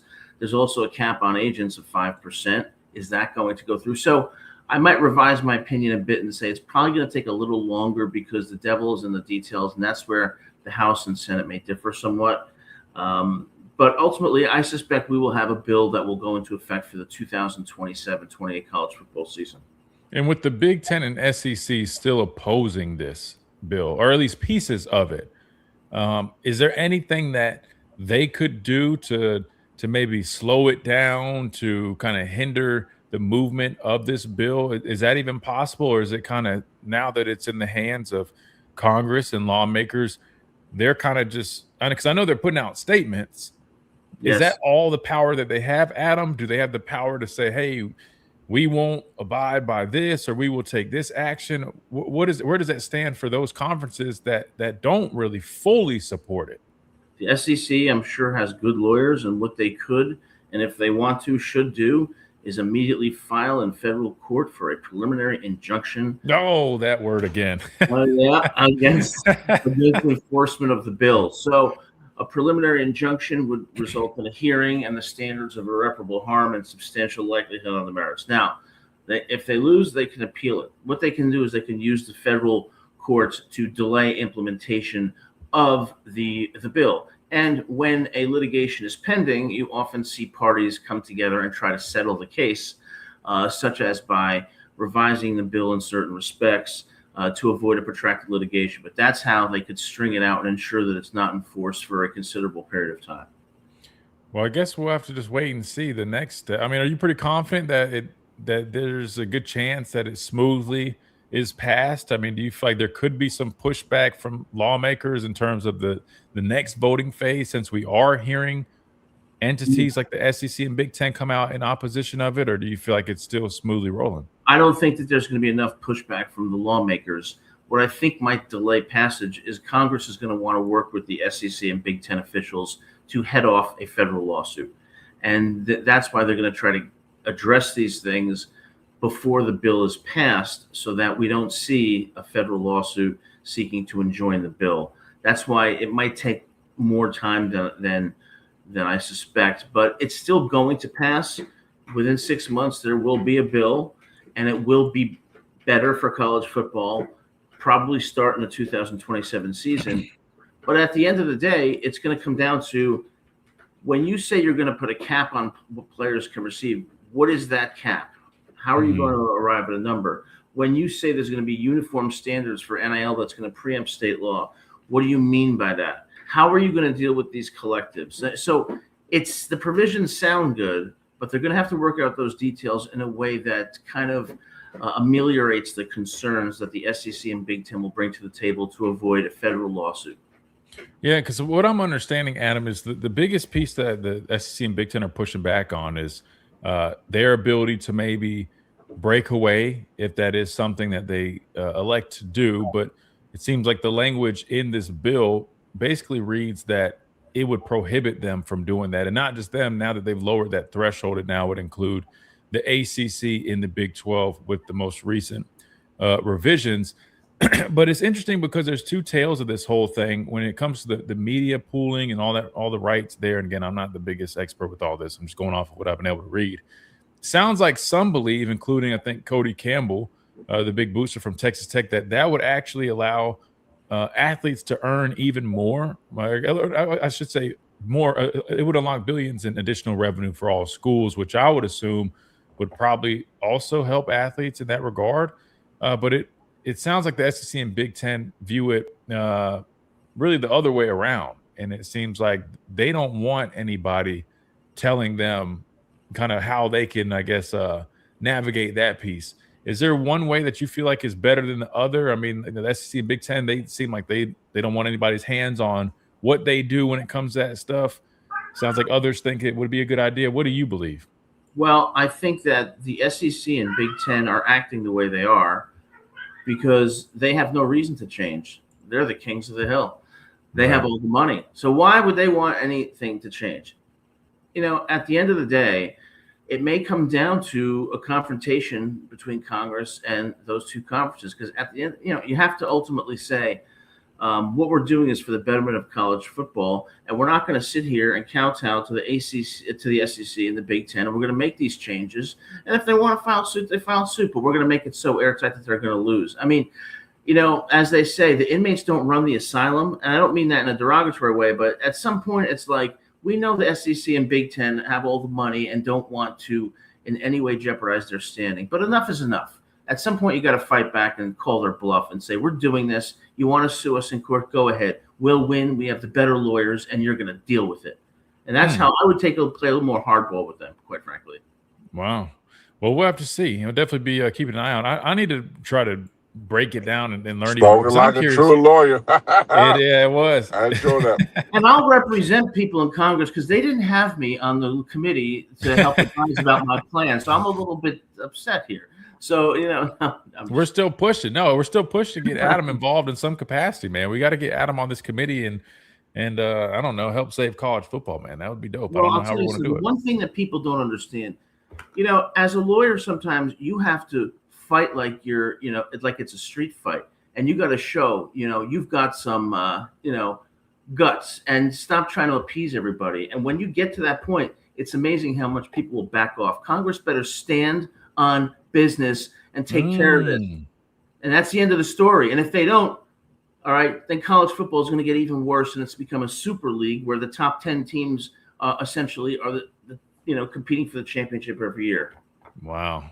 Well, we need Adam in that conversation so he can go stand on business if they're not going to do it. That's what it sounds like to me. Maybe we can keep trying to get that push, man. We're going to keep advocating. The more we get Adam on here, man, I guess we'll keep getting the word out there. Adam Lamparello needs to be on that committee one way or another. We got to hit a timeout. When we come back, we'll talk some more football, some Alabama football talk, and more right here on the Miller's Edge. Top 100.9, 1230 WTBC. Quick timeout. We'll be right back. Sorry, I get a bit too passionate sometimes. From New Jersey. Hey, no, that's how it should be. Catch hourly local news updates from the Tuscaloosa Thread, powered by. That's how it should be. Oh, damn, I forgot to ask you about the whole Sorsby thing, man. Oh, he is kind of how that just took a turn. What a character that guy is. He puts everybody through all this mess, and then he says, I'm going to the supplemental draft. Either he was pushed out. I think a little bit. Yeah. I think he might have been a little bit. This was Cody Campbell. He had to make a choice, the booster from Texas, on whether he was going to stay in college or try to stay in college or go in the NFL supplementary draft, which is a very unusual thing that's done. But the deadline for that is June the 22nd. And with all the different legal challenges that were going on from the Big 12, potentially from other places, there was no way to know with certainty that he was going to be eligible or that there weren't going to be additional sanctions placed on Texas Tech or anything like that. And so, we had to make the decision that, we went to talk to Brendan and said, look, it's probably not the best thing for you because you'd be taking some risks that you might not end up being able to play. It's not fair to your teammates, because, games that they're playing or their postseason could be threatened if you're to play. So I think it's pretty obvious from what he's saying. Yeah, they probably nudged him a little bit because they realized the consequences of rolling him out there. Which I think, listen, I think it makes the most sense for both, right? I mean, he's still within the window for the supplemental draft. They don't have to worry about any other consequences, and I think that's probably what it should have been from the get-go. I don't know why that was. I think so too, because he was going to put Texas Tech through multiple prolonged litigations, which would not have made their program look good. The team itself would have been affected, all because of this guy who decides that he has 90,000 reasons to gamble. And he's a Division I athlete. He's a privileged Division I athlete. Most people in the country, like only a slight percentage, get to that level. And he decides, I'm going to hit the slots. Well, the pain that he caused to his team, to the program, and to the university, one person, I think the university said, you know what, take a hike. This is going to be too much to bear. And I do think it's better for Sorsby because if he is as talented as some might say, he has a chance to resume his legal career, which, by the way, cuts against all that claim of irreparable harm that the judge found that existed in Texas because he's entering the supplemental draft. He has his opportunity now, but he better stay away from the slots or else he's not going to get drafted by the Las Vegas Raiders. I can tell you that. No, that would probably be the worst destination for him possible. But I mean, to be fair, I mean, listen, he's got an opportunity to play in the National Football League. He didn't get the whole $5 million, but best believe he got 7 figures at least. You know what I mean? So I mean, he's not in a bad position. I mean, now granted, we'll see what opportunity he actually is given. We don't know that part, but that's kind of what happens. They kept pushing it. They kept pushing the narrative of how bad this whole gambling thing was. I mean, like, if he probably would have just tried to stay a little bit more low-key with it, it probably would have worked out better for him long-term, but they wanted to push so aggressively in terms of getting him, eligible, which I get it. That was the plan they thought. But they should have just known, like, dude, that was going to be a long shot. And I don't mean to criticize. I understand people go through difficult times and have addictions, but I don't really buy it as much on this one. I really don't. And, and if he wanted to gamble, he should have talked to me. I would have told him exactly what slots to play because I was lucky. But no, he didn't do that. And I'm going to get your advice. Maybe I need to get your help. Oh, boy. I'm just saying, man. I mean, I don't know. You heard Adam's story. Adam said he got a random email, not motivate him, but encouraged him to check out a thing, get you a free little, not free, but a little bonus. And he did it, and he won big 6-figure payout. DraftKings. Yeah. Oh, wow. On a slot thing. So Adam's a lucky man. He got a lucky hand. So maybe that's the man with the plan. Then the federal government took half of it. That's always the worst. It's always the worst. And welcome back into this Thursday Blitz edition of the Miller's Edge, Tie 100.9, 1230 WTBC. All right, real quick, this is our final segment here with Mr. Adam Limprell. We got one more after that, but I wanted to get y'all's thoughts, gentlemen, real quick. I know we've talked a lot about Alabama, and we'll throw them here in this conversation in a second. But first, I want to ask about another team, and that's the Georgia Bulldogs. Right now, of course, everybody's doing their over-unders. Everybody's talking about their predictions for teams and their expectations. Joel Klatt was talking about Georgia, and they, believe are tied with Texas for the highest over-under in the SEC at 9.5. We've talked about Alabama. There's 8.5. I think we've already hit that. We'll revisit here in a second. But looking at Georgia, which I'll throw this on the screen so you guys can see this as well. I don't have their full schedule, but Joel Klatt has their top I guess, our biggest games on their schedule. Looks pretty favorable. I mean, you got Oklahoma, Florida, Missouri, Alabama, Ole Miss, and South Carolina. Definitely very manageable. Again, the over-under is 9.5. When you look at this Georgia football team for 2026, you guys going with the over or the under? We'll start with Adam. I'm going with the over. I think Georgia will have at most 2 losses. The question marks for Georgia are going to be the wide receiver room. I think that they have talented running backs. Nate Frazier, their tight end room is outstanding. They have a veteran team, but the wideouts are a question mark, and I think they're going to struggle on the road against Trinidad Chambliss and Ole Miss, and I think they're going to struggle in Tuscaloosa. And I'm going to that game if I am permitted. Of course you are. Yeah, of course you are. We're going to make sure we get up and do some good stuff while you're down here and have a good time. So, yeah, we'll anticipate that one. And listen, I think them on the road here and at Ole Miss, those are probably their 2 toughest games on their schedule. Outside of that, I would assume, and they might even be favored in at least one of those. Probably favored in almost every other game. Personally, I'm going to go with the over as well. If they do lose 2 games, I could see it maybe being those 2. Oklahoma, I think, is going to be good, but they got that one at home. But, yeah, I'm probably going to go with the over. I think Georgia ends up at least around that 10-2 mark. Could lose 3 games. I mean, again, I don't think they're as dominant as they've been, but they still have got some nice pieces to work with. Pastor Payne, over under on Georgia at 9.5 wins. You know that's over. I mean, when the last time Georgia lost 9 games? I mean, won 9 games. I mean, it's over. I mean, Georgia's the standard in the SEC. I mean, they might lose 1 game, maybe 2, depends on the injuries and things like that. But you think about the defense that they got coming back, that young defense that were young at the beginning of the year last year when Alabama played them. They grew up and became extremely good. You got a quarterback in Gunnar Stockton that's going to be a seasoned veteran.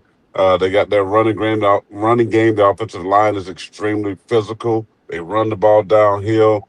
A very elusive quarterback. So, listen, Georgia's probably going to be 11-1. At worst, maybe 10-2. They will win the SEC or may get to the SEC championship playing Ole Miss. That's who I think that's going to be. I mean, LSU with Lane Kiffin. I'll get it right in a minute. You think those are?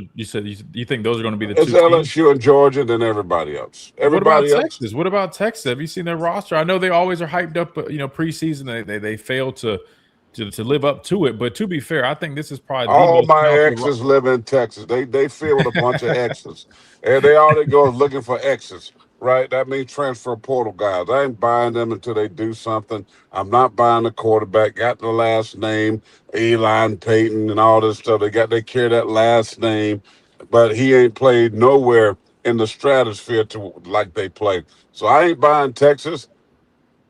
LSU, the Bayou Bengals, and the Georgia Bulldogs will play in Atlanta for the right to be SEC champions. By the way, we talk about Alabama.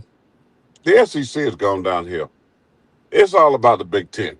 And the Big Ten, from the top to the bottom, has taken over college football. They are the standard. We can't even make that argument no more. It used to be about the SEC and all this, that, and the third. But who's won the last 3 natties? It's been the Big Ten. Michigan, Ohio State, and yes, folks, don't run off the road, Indiana Hoosiers. Are you freaking kidding me? I mean, that would be like South Carolina, Vanderbilt, Kentucky just coming out of the SEC and winning the national championship. That's what that would be like. That's true, kind of. Yeah, I mean, so it's all about Indiana. It's all about Ohio State. It's all about those guys, Michigan, till they had to blunder with the coach.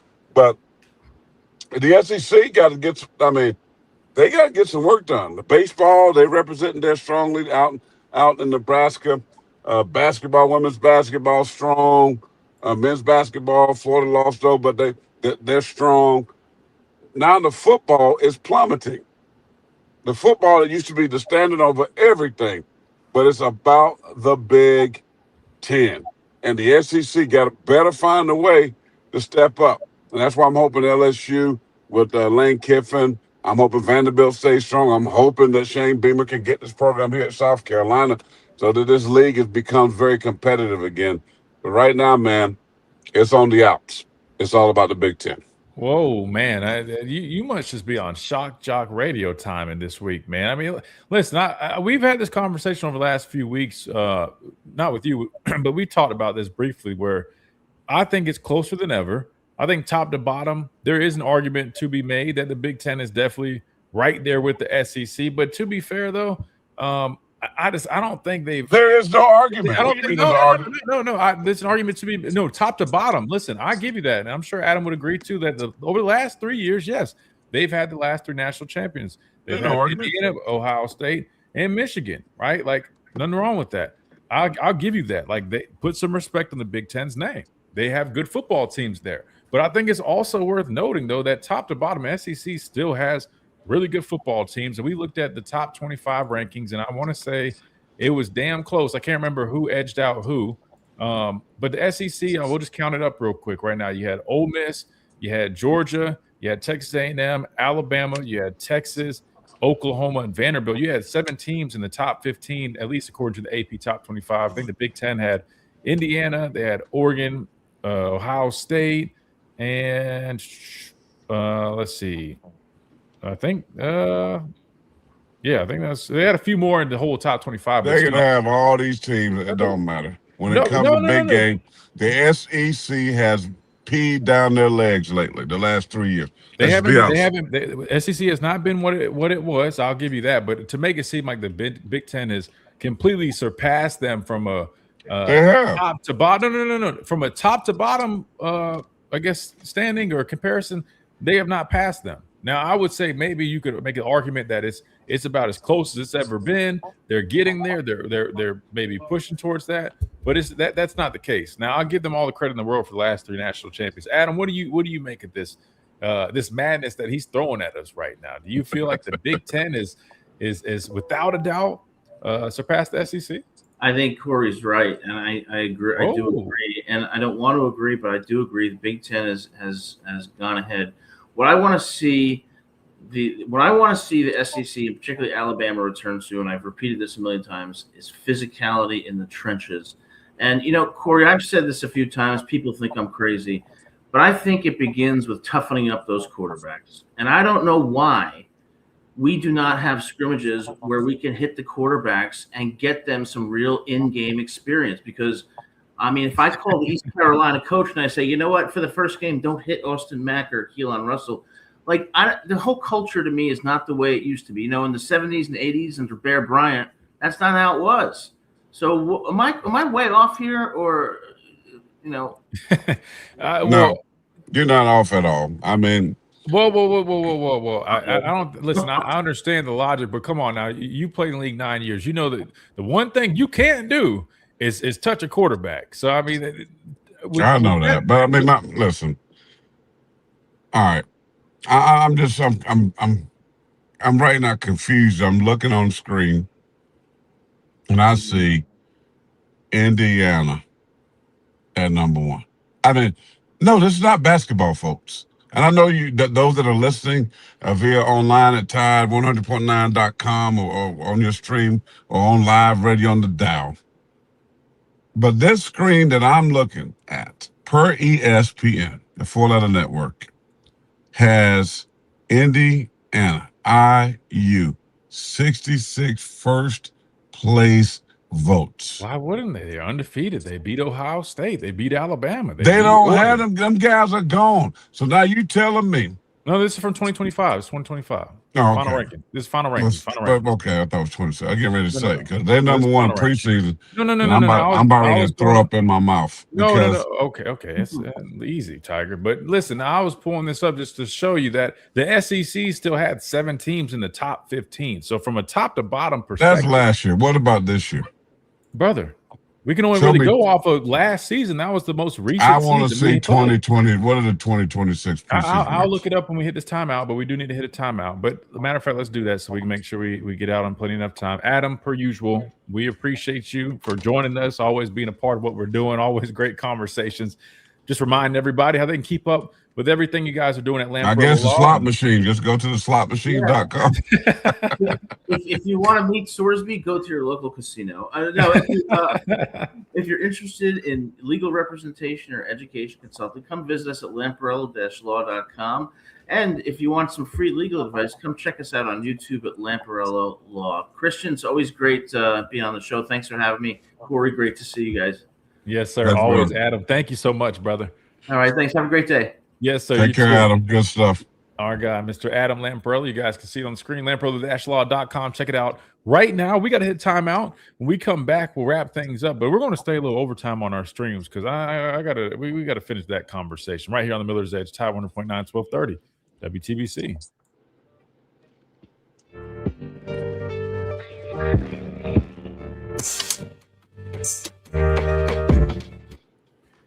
Yeah, we got to finish that conversation. Miss J, welcome in. I appreciate you hanging out with us. She says, definitely put some respect on the Big Ten, but SEC is still top dog. We have to definitely step it up and win the big games, which I agree. And you know what doesn't help us either is bowl season, SEC, man. And I understand this, and you've made this comment because you know it's true. You've been in these shoes. You know, when guys have the expectation of playing for a championship game and then they end up in a Cheez-It Bowl or a PlayStation Bowl, I mean, I'm sure you get a great PlayStation gift and all that's cool, but yeah, let's just be honest, man. These guys, I don't think they played to the same standard at that point. But regardless, our record in the postseason, and I say our, I'm talking about the SEC, it has not been ideal, I would say, over the last several years, which does not help us in this argument. Don't get me wrong. I was somewhat saying what you're saying in terms of the Big Ten, that we have to start respecting them more. I was talking about this a few weeks ago. I can't remember what came up. But to say top to bottom, come on, man. You don't believe that. Top to bottom. Think about the Big Ten. And this is not an excuse in the SEC's favor, but this is also true. Think about the path that those teams in the Big Ten have to getting to the playoffs. You look at Alabama having to play 4 straight ranked games within the conference. Think about it. I know Missouri, they dealt with injuries at quarterback. And listen, but at one point in time, they're like the top rushing team in the country. Damn good defense, physical. They played fast. I mean, they had some great edge rushers. They had some good guys in the secondary. Missouri's defense, they had a good football team. Coached well as well. That said, they were a top-ranked team at one point when we played them. And then you start beating each other. You start dealing with injuries. And what happens? These teams start dropping like flies.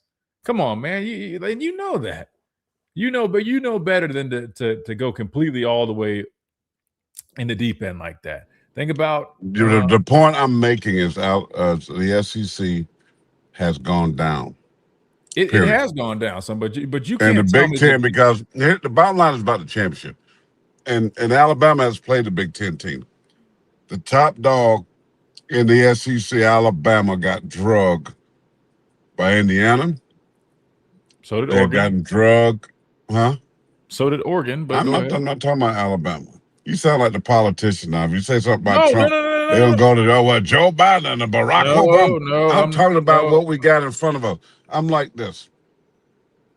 Alabama got drugged by Indiana. Alabama got drugged by, who was it? Michigan. Right? And in the year that they should have beat them by Nick Saban, I guess his final game. Then Kalen DeBoer lost. I mean, so those big matchups, I know from 5 to 13 to 14, we can make an argument as the SEC is better still. Sure. I agree with that. But what matters is the top. And the Big Ten has won the last 3 natties. And by the way, they've gone through the SEC to do that. So they are the kings. Yeah, we can say 5 through what don't matter, because those 5 through 14, who cares? Because they're not playing for championships. That's fair. But at the top, the Big Ten is winning. Let me close this out real quick so we're not late. Then I'll let you finish. And welcome back in briefly to this Thursday Blitz edition as we wrap things up. Big thanks to our guy Chase and everybody else behind the scenes making it all happen. All of our listeners via Tide 100.9 on FM, the worldwide app, any of our streaming platforms. We appreciate you guys tuning in each and every day, and we look forward to doing it again tomorrow, same time, same place, right here on the Miller's Edge. Tide 100.9, 1230, WTBC.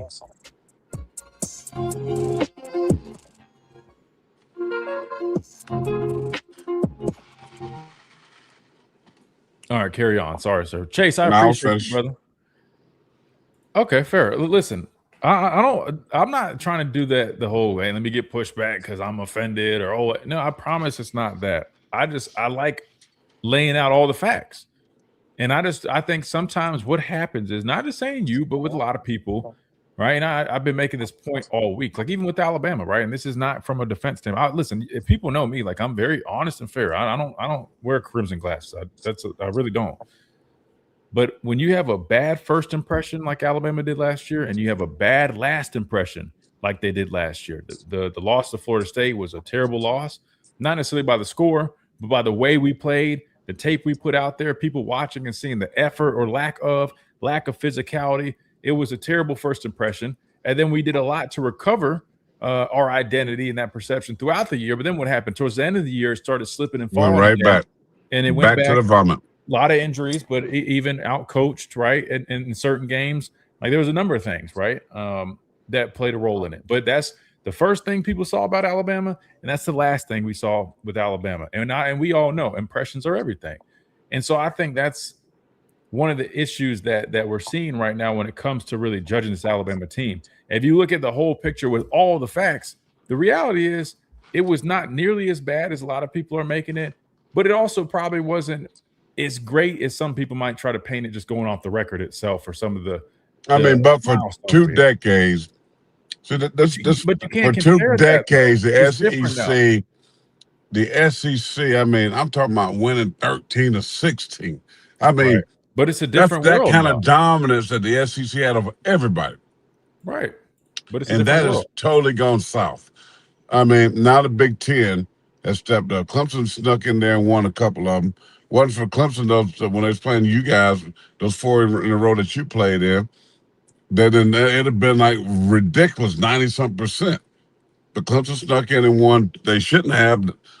I wouldn't say they shouldn't have, but dude, do you not remember all the NFL talent they had? Listen, I understand that we listen like in Tampa, they had the whole pick play. Then in second half, we had way too many 3 and outs. Bo got hurt. Shouldn't have lost that game. You shouldn't have lost that game. But no, this is my senior year. Listen, there's no other. We got our ass whooped.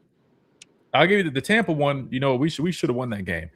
We were a better team than them my senior year, but we didn't show up prepared. That was on us. So I mean, well, it don't matter. But I'm just saying, you're better than them. You're better than them all across the board. Even though they had a lot of talent, y'all were better. A lot of NFL talent. I mean, y'all should have won five championships in a row. Actually, Alabama should have won if you think about it, because 11 and 12. You let a backup third-string quarterback beat you in Ohio State. Well, hear me out. Really, Coach Saban really probably could have won. We'll talk about this tomorrow. Probably about 8 in a row. Think about it. 11. Well, no. Well, yeah. 11 and 12. 13, you had the kick 6. That team was plenty good enough to win a national championship. And if it wasn't for the kick 6, they probably would have. 2014, my redshirt year, we lost to Ohio State. Ohio State beat us, then went on to beat was it Oregon? I think they beat in the national championship. I think they beat them I think it was pretty convincing. Probably should have won that year. And then, of course, like you mentioned, my 4 years after that. I thought that was your freshman year. I said my redshirt year. Okay. That was my redshirt year. Then the 4 years after that, like when I actually was playing, we played in 4 straight national championship games. The only 2 we lost were to Clemson, where we had the pick play in 2016, and then in 2018 out in California. That was what it was. I mean, there's it was a beatdown. There's no other way to put it. That being said, let me ask you this, because I wanted to ask you this, but we didn't have enough time. And you're talking about the dominance and all this, but this is something we've been talking about and discussing. Because I even said, like, to be fair, like when I view Alabama right now, I don't view us as a dominant football team. I think we are a good football team that can win football games. And I think we can be successful. It's just we don't have that identity. And to be fair, I never viewed Coach DeBoer's teams as that. Like at Washington, like I don't recall them really being a real dominant team. And my definition of dominant is you're able to control all aspects and phases of the football game. You can pretty much run the ball at will. You can have your way with your opponent. Defensively, you know what I mean? Like you're a physical bunch. You force turnovers. Like really, it's what you would expect. I think we all know what dominant means. That being said, are there really any truly dominant teams remaining in college football? I'll throw this back on the screen so you can look at this. The only one that I could say that I feel like somewhat fits the criteria for a dominant team, and I don't even think it's fully there, would be maybe Ohio State. Kind of has that feel to it. Indiana last season, even though they went undefeated, they didn't blow out a whole bunch of teams. There were several games that they probably should have or could have lost in the regular season. It wasn't until the postseason that they really started dominating teams like Alabama and Oregon. Other than that, they weren't a very dominant team during the regular season. Good football team, well coached, physical, and executed well, but not, really dominant. Ohio State. There's no, I mean, to answer your question, there's no dominant football team now. I think any given Saturday, anybody can win from 1 to 35. I do. I think you can get beat. I don't think there's the separation from 1 to 10. I don't even think there's a big gap at all. So I think, it depends on, injuries. It depends on scheduling. It depends on, though all those factors to me matters going towards the end of the year. They always say you got to have some kind of luck. A ball got to bounce your way. Right. But no, you're right. There is no dominant team no more. And that's because of transfer portal.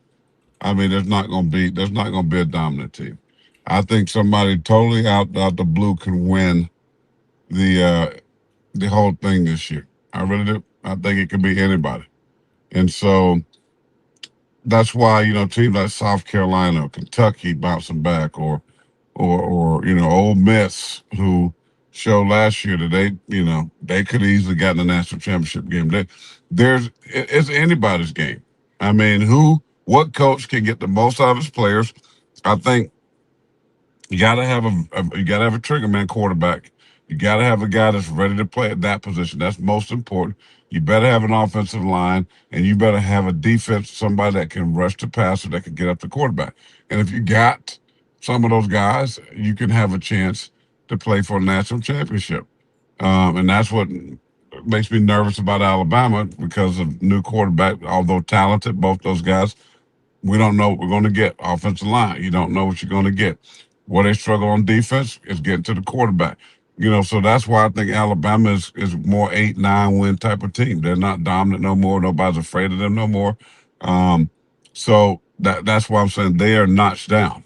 Now you're talking about, Texas, Georgia, and now maybe Ole Miss, LSU become that top four.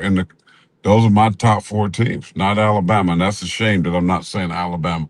When I look at this year, I got Texas, I got Georgia, I got LSU, and I'm gonna put Ole Miss in that conversation. And then on the outside looking in, maybe Texas A&M in front of Alabama. So, NIL, transfer portal is the reason for all of this. It takes away your natural ability to recruit, bring in the high caliber talent. It takes away your ability to keep even really good coaches around. For years, Nick Saban could do that, but then all those coaches got dispersed. A lot of them now are still head coaches. So that means the development factor in college football has gone way down. Guys are not getting developed. Guys are not being coached, taught how to play the game the right way. There's just a lot of things that I personally dislike that's happening in college football. And it's all about the money. It's all about who can pay the most, because kids are choosing schools based on money. That's just the only thing about it. And that's just shame. And if they get to where they're going, if they don't play, they turn out they're not good enough, and they don't want to compete like they normally do, then they just go to the next school and they're going to get more money. And it's a doggone shame what's happening to college athletics, especially college football. Well, let me ask you this as a follow-up, because I found myself questioning this the more I was talking about it. At what point do we say that maybe, just maybe, the fact that there aren't truly any dominant teams, like you just, at least for our definition of dominant, at what point do we finally sit there and say, maybe college football isn't as much of a wreck? Granted, there's things that are all over the place that need to be fixed, but the fact that we can't sit here and identify a truly dominant team, and you just said you believe any team, maybe 1 through 30 or something like that, could win a national championship. Isn't that kind of what the whole purpose of some of this stuff, some of the advancements that we've seen, wasn't that the whole purpose of it? And aren't we starting to see that come to fruition? Of course, it doesn't work in our favor if you're Alabama or if you're Georgia, because you're sharing a little bit. And it's one of the main reasons, because people were tired of every single year. It was Alabama. It was Clemson. It was Georgia. You know, it was like 4 teams. And then there maybe a fourth one that exchanged. You know, Ohio State, that was a fourth. Everybody else was like outside looking in. You get all every year, the preseason, everybody, Alabama, Clemson, you know, Ohio State and Georgia. That was it. Yeah. Right. And so, yeah, now everybody has an opportunity. And I think last year proved it right that Indiana, with a coach that wears khaki pants, big glasses on the sideline, don't look cool, don't look like he's one of the boys. He still get on his players. He coach hard-nosed football. He had catch this chat. He had a system. They were developed, and he didn't even have high caliber talent across the board. He didn't even have that. But he had older, mature guys that played hard, that would accept and respect coaching, and he had a quarterback, a veteran quarterback that did make mistakes, put the ball in the right places. They didn't turn it over, and they didn't look pretty. Their uniforms were ugly. They looked ugly in their uniforms, all of that. But they would go out there and win games, and that's what I'm talking about. If you get a coach that sticks to who he is, sticks to hard coaching, bring in veteran guys that played 3-4 years somewhere. They come in for that 1 year, but they're good, hard-nosed, tough football players. You can win. While we're talking about the recruiting and, you know, yeah, we look at that, but that's not the main thing no more. It's not the main thing. Roster management and transfer portal is the main thing. And if you can manage that and handle that the right way, you can win at a high level. Wait, but we're talking about Alabama's recruiting class. No, I know, but because for the sake of conversation. But that's part of the story. I said roster management. I said transfer portal, who you pay, who you don't pay. Those things are more critical. Right. I was going to say, I mean, I feel like they're starting to kind of work in that direction. Now, again, the transfer portal part, they've been active in it now. I think they need to be a little bit more aggressive in the maybe caliber of players that they might be searching to replace guys or to fill holes. How many guys, Alabama, you know, normally they have numerous guys on all preseason, all SEC teams, preseason All-American teams. How many guys do you think on that roster will their names will be donned on those preseason lists? Defensively, I'd say Yanze Pierre. I would say we'll still work front to back. I would say Yanze Pierre up front. Maybe you could see London Simmons or Devin Tompkins. I think that I think Justin Hill is going to end up being one of the better edges in the conference by the end of the year. But if you're saying just right now, like for preseason lists, I would probably just say those 3 guys I think have the best chance up front. Second level, I don't know if we'll have any of the linebackers. Maybe Caleb Woodson, who transferred from Virginia Tech, might be a little bit behind, but I don't know because you got Texas has a really strong linebacker core. Auburn's got some guys returning, so I'll be honest with you, I don't see anybody on the second level like a linebacker. But then, other than Yanze, but you know he's an edge, kind of counts as a linebacker on that list, I guess. But Ryan Wade, person on offense. Wait. Well, let me finish on defense because secondary wise, I would say Bray Hubbard definitely has a good chance. I would say Bray Hubbard, Xavier Brown. Off the top of my head, Yanze Pierre, maybe Devin Tompkins and or London Simmons potentially. Offensive wise, I would say Ryan Coleman Williams and Michael Carroll potentially for offensive line. And that would probably be none of the running backs would be on a preseason all SEC list. Quarterback, since they haven't played, I don't expect them to be on there. After the postseason, I could see one of them earning whoever the starter is, probably Keelan Russell, but preseason, no. Tight ends, no. I think we have solid tight ends, but they're not going to be on a preseason list. So, yeah, I would probably say Michael Carroll probably the only offensive lineman and Ryan Coleman Williams. So maybe 2 on offense, maybe They have more on defense. I agree with that. 3 to 6 on defense, maybe. If it But goes, my point is still we having a hard time finding names. That's not the typical Bama.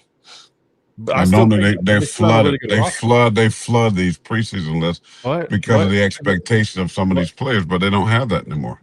But because it's a little bit different, you have a lot of talented players, but they're younger. This team is really young.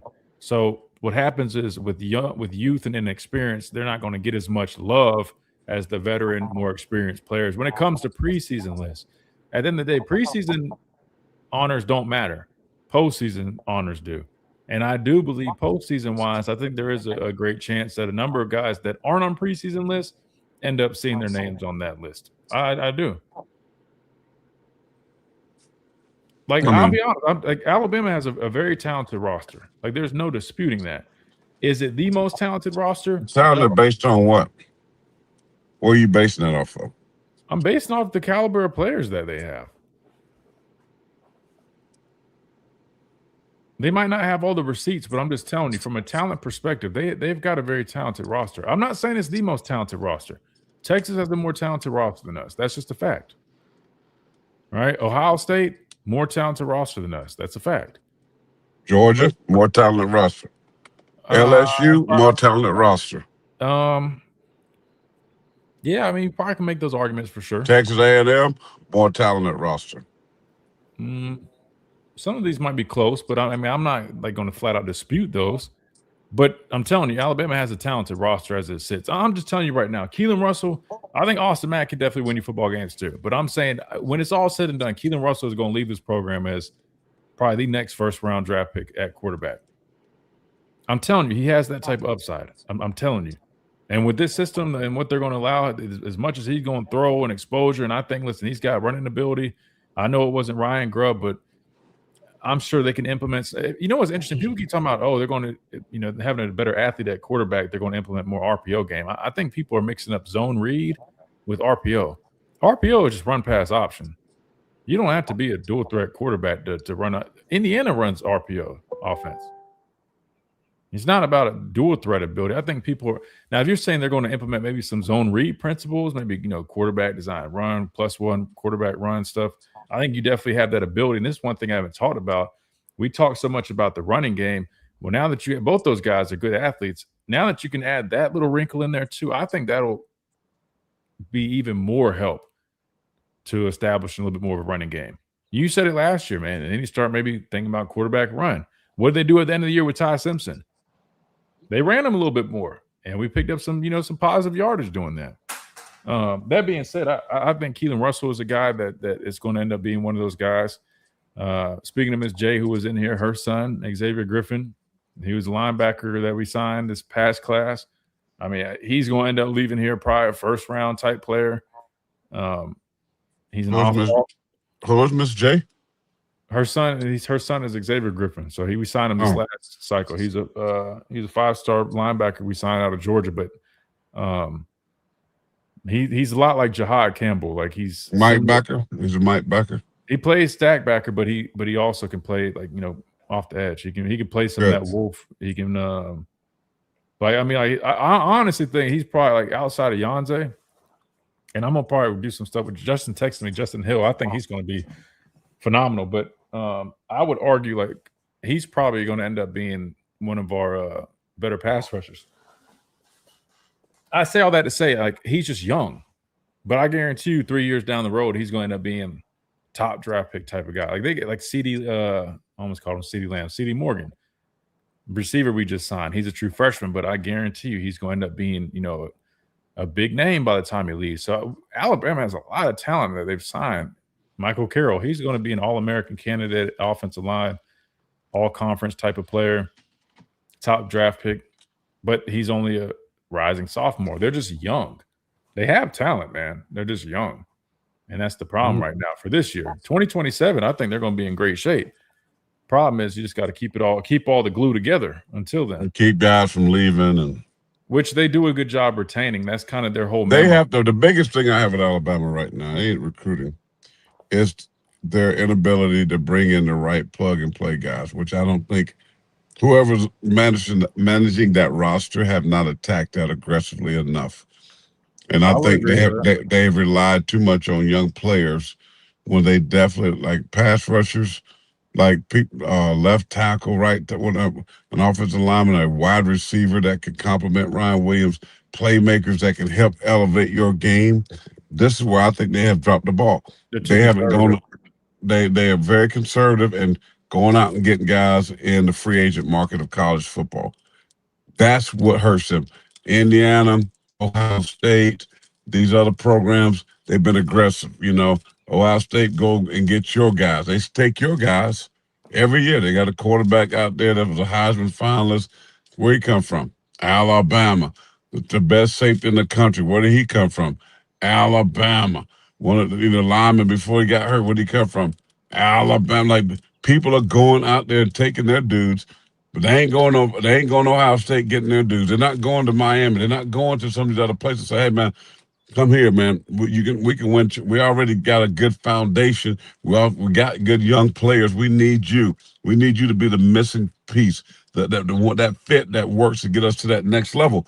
And Alabama has been powder puff soft in doing that, and that's what's going to hurt them. And I don't know if that's Morgan, what's the guy named Tracy Morgan or whatever his name? Courtney Morgan. Tracy Morgan's a Knicks fan and an actor, but Courtney Morgan, whoever your GM is, he's a difference maker. This is why these colleges are going out and they're hiring GMs to manage their rosters because coaches don't have that type of time. Horton was a great pickup. Someone said in the chat.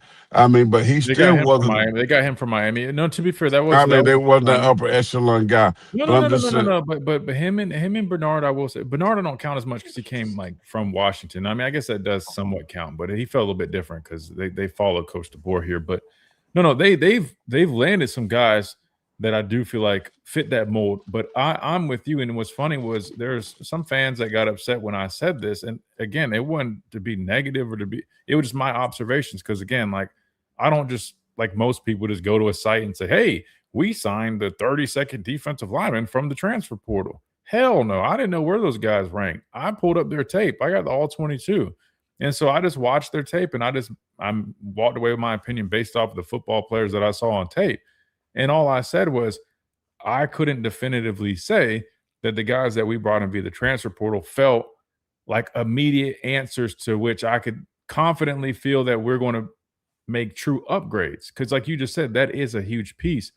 The only point in doing so is the only point I'm trying to make there is that with Alabama being who we are and having the expectations that we are, and as well as we've recruited over the last several years with these classes, like you said, with the young core foundational pieces, I just felt that it was like a no-brainer to say, hey, do like Texas, do like Ohio State. Like you just mentioned, you got holes, fill them with the best possible players that you can find. And I felt we just were a little too conservative on that front. Not saying who we brought in won't be good players, won't be able to contribute, or won't down the road be good players. But that was just my point.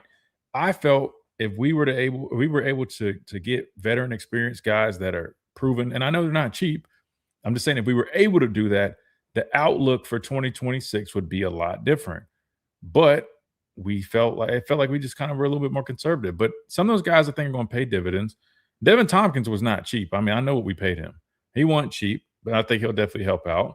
I think you'll see a similar output as what you got from like LT Overton, even though he's a little bit more of inside-out versatility. But still, I think that's probably a similar production comparison there. Trying to think of who, like the center, he was probably more of a budget pickup from the portal coming from Cal Poly, but I think he's going to end up being our starting center and do a good job. So some of them I think are going to be just fine. The tight end we got from Oklahoma State, linebacker from Virginia Tech. I think a number of those guys, even though we didn't pay as much, they might not have been rated as high, I think will end up being, very helpful and solid contributors. However, if offensive line is a major issue that's keeping you from being the best team that you can be and could potentially get you over the hump, why not go all out on those resources? That's just my question. Pass rush. No offense to Zulu, but I'm just saying, like, watching his tape, like, and I'm not trying to pick on him, I'm just being honest. He doesn't strike me as a huge difference maker off the edge. I think you can get quality reps from him But I'm just like, man, I know you got Justin Hill and Janze, and I know they're great, man. I like that pair. But I'm like, that kid from Tennessee, I know LSU outbid, and I get that. But in my head, I'm like, somebody like that would just be like, that would have made me say, hey, our edge room, we're solid. I still don't have that, full confidence that we're as good as we need to be to truly go all the way this season. 2027, I have more confidence. But yeah, I agree with you on that aspect. I think they could probably be a little bit more aggressive in their pursuit of plugging holes. And that's why I'm having the questions I have right now about the recruiting class. It's not so much of where we ranked. I don't really care about that. It's just more so, do I have the confidence when people are like, oh, that means they're going to hit the portal again? Are they going to be a little bit more aggressive this time around, or are we going to be a little bit more conservative again? Because if we're going to be a little more conservative again, I think eventually that could, catch up to you. If you balance it out like a little bit smaller, not as high of a caliber recruiting class this season, but you have a very aggressive portal class, I'm fine with that. But I haven't seen them prove that type of aggressiveness just yet. Or on the conservative side. So I don't even know if I can really trust fully in that. So that's why I just have questions. I'm not necessarily like overly concerned. I just have questions to see how it works out, because I think it is a little bit more on the riskier side, because you're really just you're trusting that everything's going to fall in your favor. And I just know that's just not how this whole thing works. So that's all that is. I think Woodson and Duke were really good additions. Wait, Duke. Caleb Woodson and Duke. Who am I? Wait, Duke. What's the first name? Jay Money says the staff has an unusual roster management process. They don't like to invest in the trenches. They like projects at those positions. I think their philosophy, this is what I'll tell you. To me, I think the philosophy is they believe in their ability to develop. And so they recruit more so off of size and potential, right? That's why you see defensively, like think about all the DBs they recruit. They're all long, got great length. On the defensive line, what they say, they want to get bigger, they want to get longer. I think they lean a little bit more into that. It's more so like, hey, we want big, long players. So I'll be honest, like when you see this team, like they're going to look bigger. But my biggest thing is that doesn't always translate. You know what I mean? There's going to be guys that don't necessarily have all those traits, but are damn good football players. But I think that's kind of where it stems from. Money. I think that's what it is. I think when it comes to trench play, they go more off of. But Duke Johnson wasn't a transfer, though. That's why I was Duke Johnson. We signed him at high school, right? But anyway, that's what I think they're going for. I think they go off of measurables, man. They want big, lengthy players.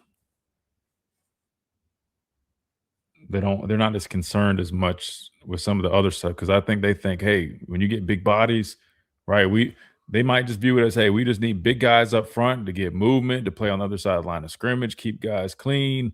We can coach them up, we can teach technique, but we can't teach length and size like that. So I think that's their philosophy. But for me, I think you got to have a little bit of both, right? I mean, I know a lot of big dudes that can't play football,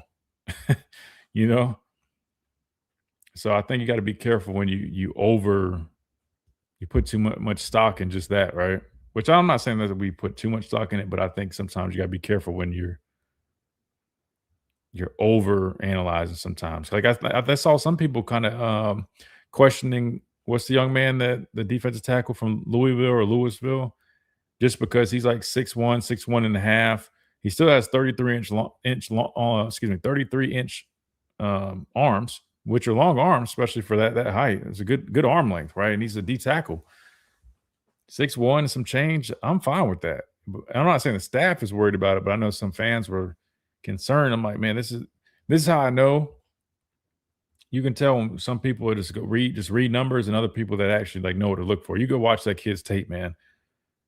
His ceiling might not be as high as a guy that's 6'5" and some change that you can coach up, and those traits end up catching up to the ability. But I know one thing: you don't turn down a good football player. You never turn down a good football player, which you're not doing. But I'm just saying, people got to understand this. Mitchell Turner, that's right. That kid can play football. You don't get if you get caught up in he's only this. A lot of NFL teams do that crap, and guess what? They end up missing out on really good football players. You can't do that, man. You never turn down a good football player, ever. Now, if he's 5'6" and he's a D tackle in the high school, that's a little bit different, man. A little bit different. Well, that's a little bit different. Let me see. I'll let my dad see his tape. I like this kid a lot. Now, it looks like he also took a visit to Texas, I think, or something like that. So, I mean, I think a lot of people have him projected here, but let me pull up his tape.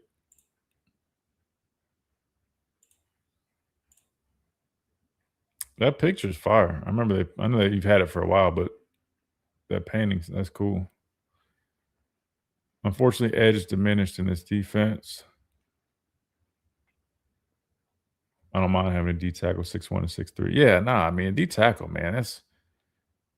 Again, if you look at the arm length is solid, man. I mean, I know length is important playing up front. I mean, trust me, I know as good as anybody, but let me put this kid's highlights up here. Like, this is a good football player. You're on mute, by the way. I'm sure you probably already know that, but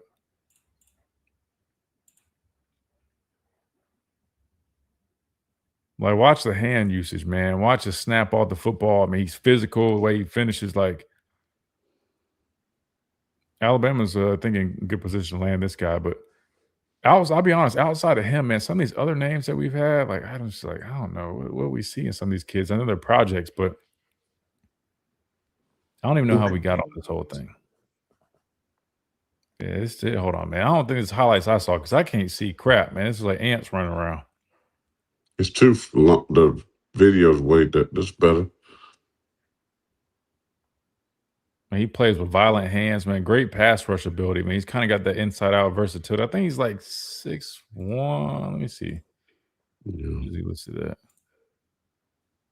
6'1 and a half, 285. I think he ends up growing into full-time D tackle. But in this system, I mean, he looks like he's got the athleticism to still be able to play on the edge a little bit. Maybe they like that heavy bandit set, but I think he's still more of a full-time D tackle. But he's just heavy-handed, great hand usage. I mean, he can stop the run. He's not super tall, but he's got good arm length, man. I just love how active his hands are. He's advanced when you watch him rush, man. He's working jumps. Damn, I can't even think right now. Anyway. No, he's very active. He's got good bend, plays with good leverage. He works a bunch of moves, man. He's working cross jumps. He's working he's a football player. That's what I was saying. You call him a football player. He's not. They're not liking him because of measurables. So give me some guys like that because that can play the game. He plays with good leverage. He plays with violence, reckless abandonment. I mean, that tells me he got a good motor. He gonna be able to take coaching. I can push him. So yeah, I want guys like that. See him snap all the ball like that, man. That's what I mean. I don't even look at no more. I'll take him. Alabama's recruiting him hard. I'm just saying, this is the guy that you want to recruit more of.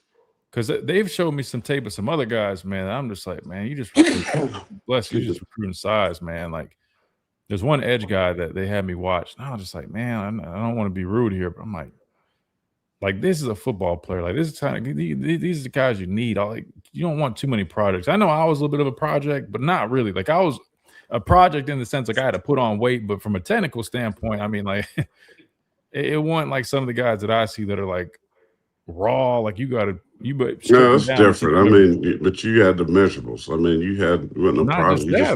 You're 17 years old when you went to college. I mean, but I was saying from a technical standpoint, I wasn't like some like raw. I don't know what I'm doing. Like, I could rush. It's just I just wasn't big enough or strong enough. But some of the guys that I've seen, are you 17? Yeah, but nowadays, man, these 17-year-olds are built different, brother. These 17-year-olds built different now. Hey, I like this dude, man. I mean, good player. Yeah, he's a good player. Hopefully we can land him, man. I think he's like 91% projected to Alabama. I think he took a visit to Texas. You never know with them dudes, man. Well, he better have some money. So he give him 91, 98 until he get a check. It's like they'll like you till when it comes, if Texas come with a 500, 700,000, and he go to 0%. So you got to be able to compete there. I mean, you need money. You got to have somebody in the NIL space, creative, know how to get these kids deals and get them on campus so that you can compete with everybody else. So, yeah, it's unfortunate again that money is a big player here for, amateur sport. And I just wish it was the same across the board. Every kid got the same money, and you can get true NIL deals, name, image, and likeness. You can go out to Toyota if you all American, you play the SEC, and Toyota want to give you $500,000 then you get it. Like, that's what it was set up to do. But you get deals based on your play, not based on how good you were in high school, not based on if you're a 5 or 4 star. You got to go to college. You got to do the academic work. You got to get on the field. You got to make plays, make something out of yourself, and then you can benefit. You can blossom. That keeps your kid hungry. That makes the kid stay in one place and stop hopping around. Like, they just screwed this whole thing up. Right? Give them a part of the pie. Every player in college football Division 1, 4, Power 4 now, you making all this television revenue, they deserve, give them whatever, $75,000, $100,000, whatever it is a year. Everybody get the same.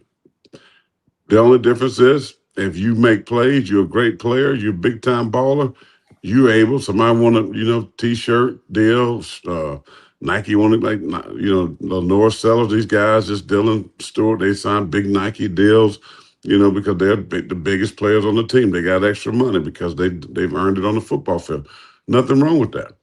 But all this pay for play, and I'm gonna give you $500,000 in this school. I'm gonna give you $800,000. Well, I'm gonna give you $2 million. A kid that haven't played a freaking rep in college football is absolute absurd. And these schools need their tails kicked for this. What do you think about this guy at Edge?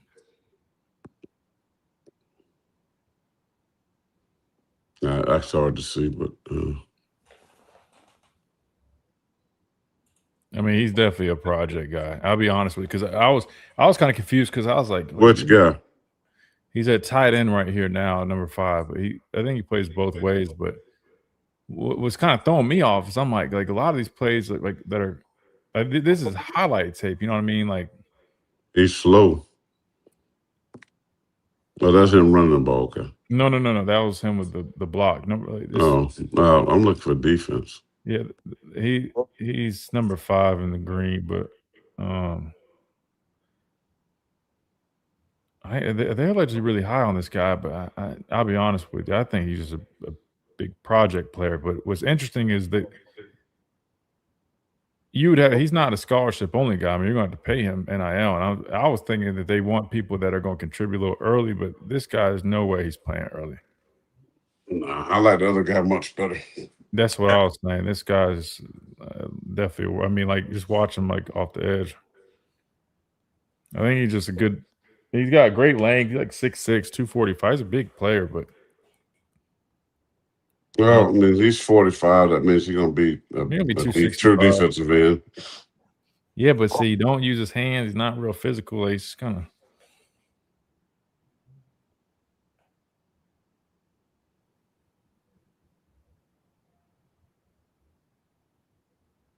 Yeah, it's all right. Yeah, that's kind of what I was saying. Now, that McNeil guy that Calvin is always talking about, you would like his tape, man. He plays a middle backer. He's down in, I think, Mobile, like Viger High School. He's a dude. He's kind of like the last guy we watched. He's just a good football player, man.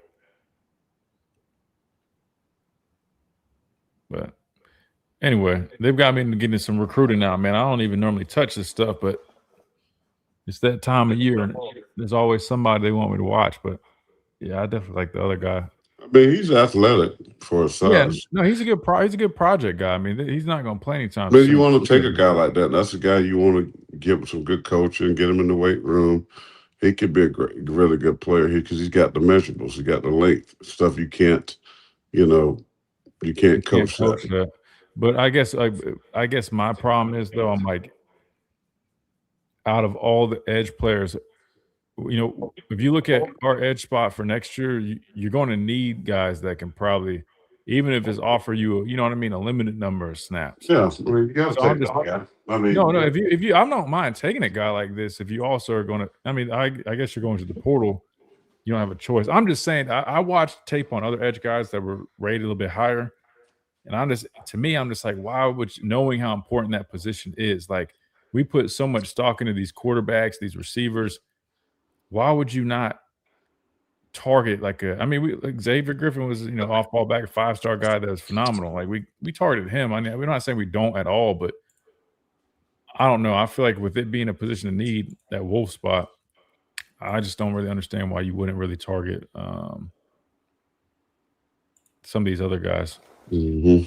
I don't think there's a problem with the project guys. Again, he's got all the measurables and stuff. I don't want to knock him too hard. I'm just saying, like, if you're only taking maybe one or two guys like that, I feel like you take him. Like this was somebody that threw this out there. You take that guy to be a guy, but not the guy. He's not the guy, but he can be a guy. You know what I'm saying? But when he becomes your target for being the guy, that's when I feel like you're kind of in a tough spot. Anyway, I'm gonna get out of here. I'm gonna get some lunch. Appreciate you guys hanging out with us. Same time, same place. You guys know the drill. Oh, there's me. Background. If you guys haven't hit that like button, if you guys are watching on another platform, go subscribe. If you got a YouTube channel, that always helps us out, man. We appreciate you guys as always. Carlos says 5 stars aren't going to sit. Why pay them all that money out of high school just to leave? What's up, Carlos? I know that's the same thing everybody's been saying, but you got to hear me out, man. I just said, Wolf, you're probably not necessarily just going to sit. There's openings there.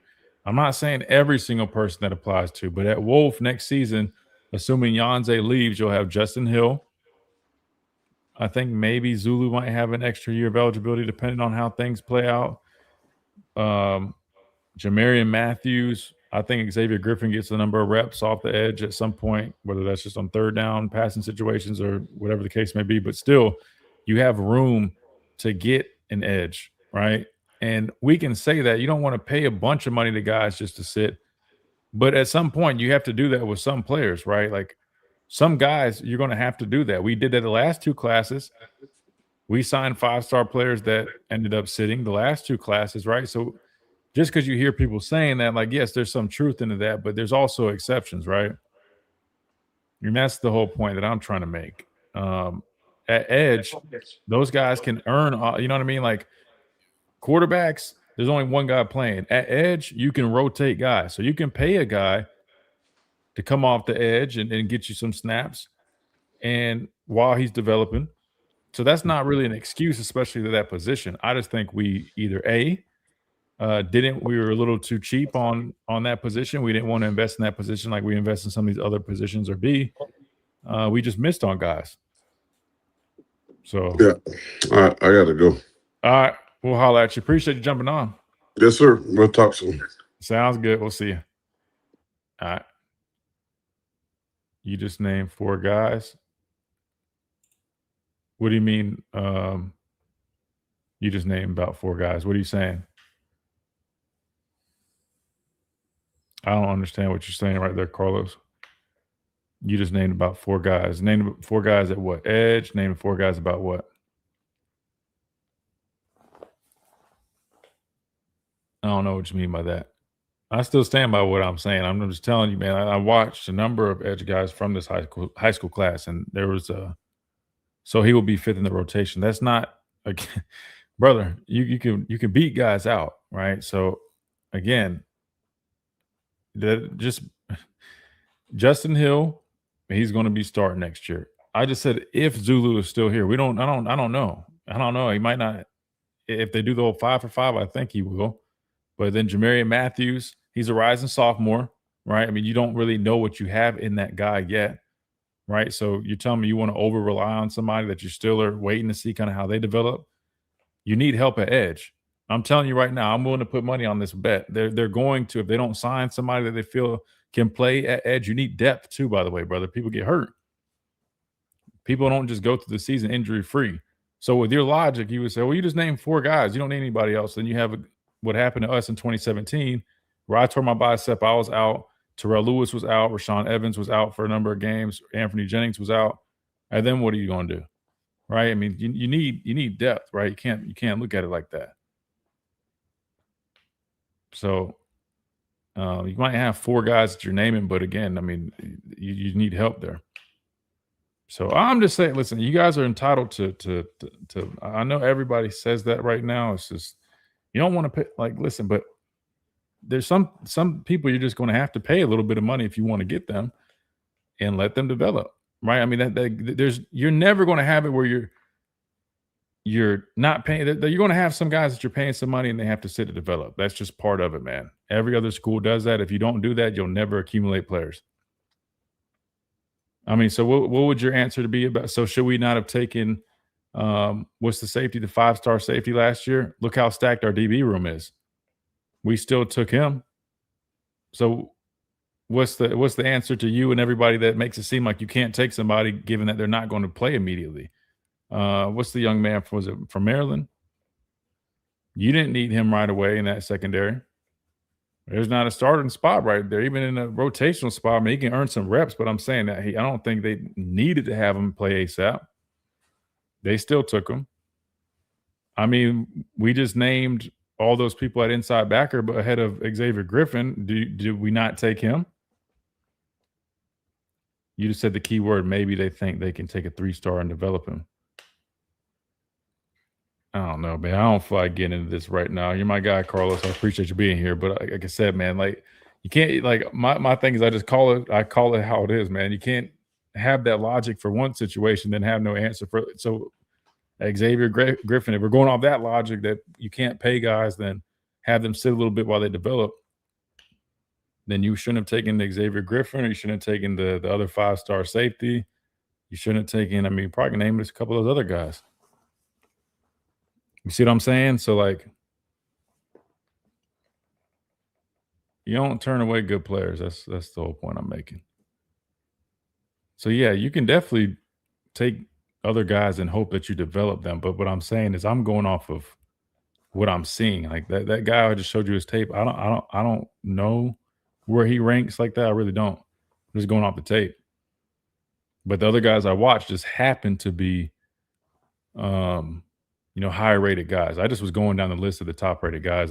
That's how I came up with it. Maybe those guys didn't cost as much. You're talking about the higher ranked guys? I mean, I'm sure they probably probably could have made more money if they went elsewhere. I don't deny that, but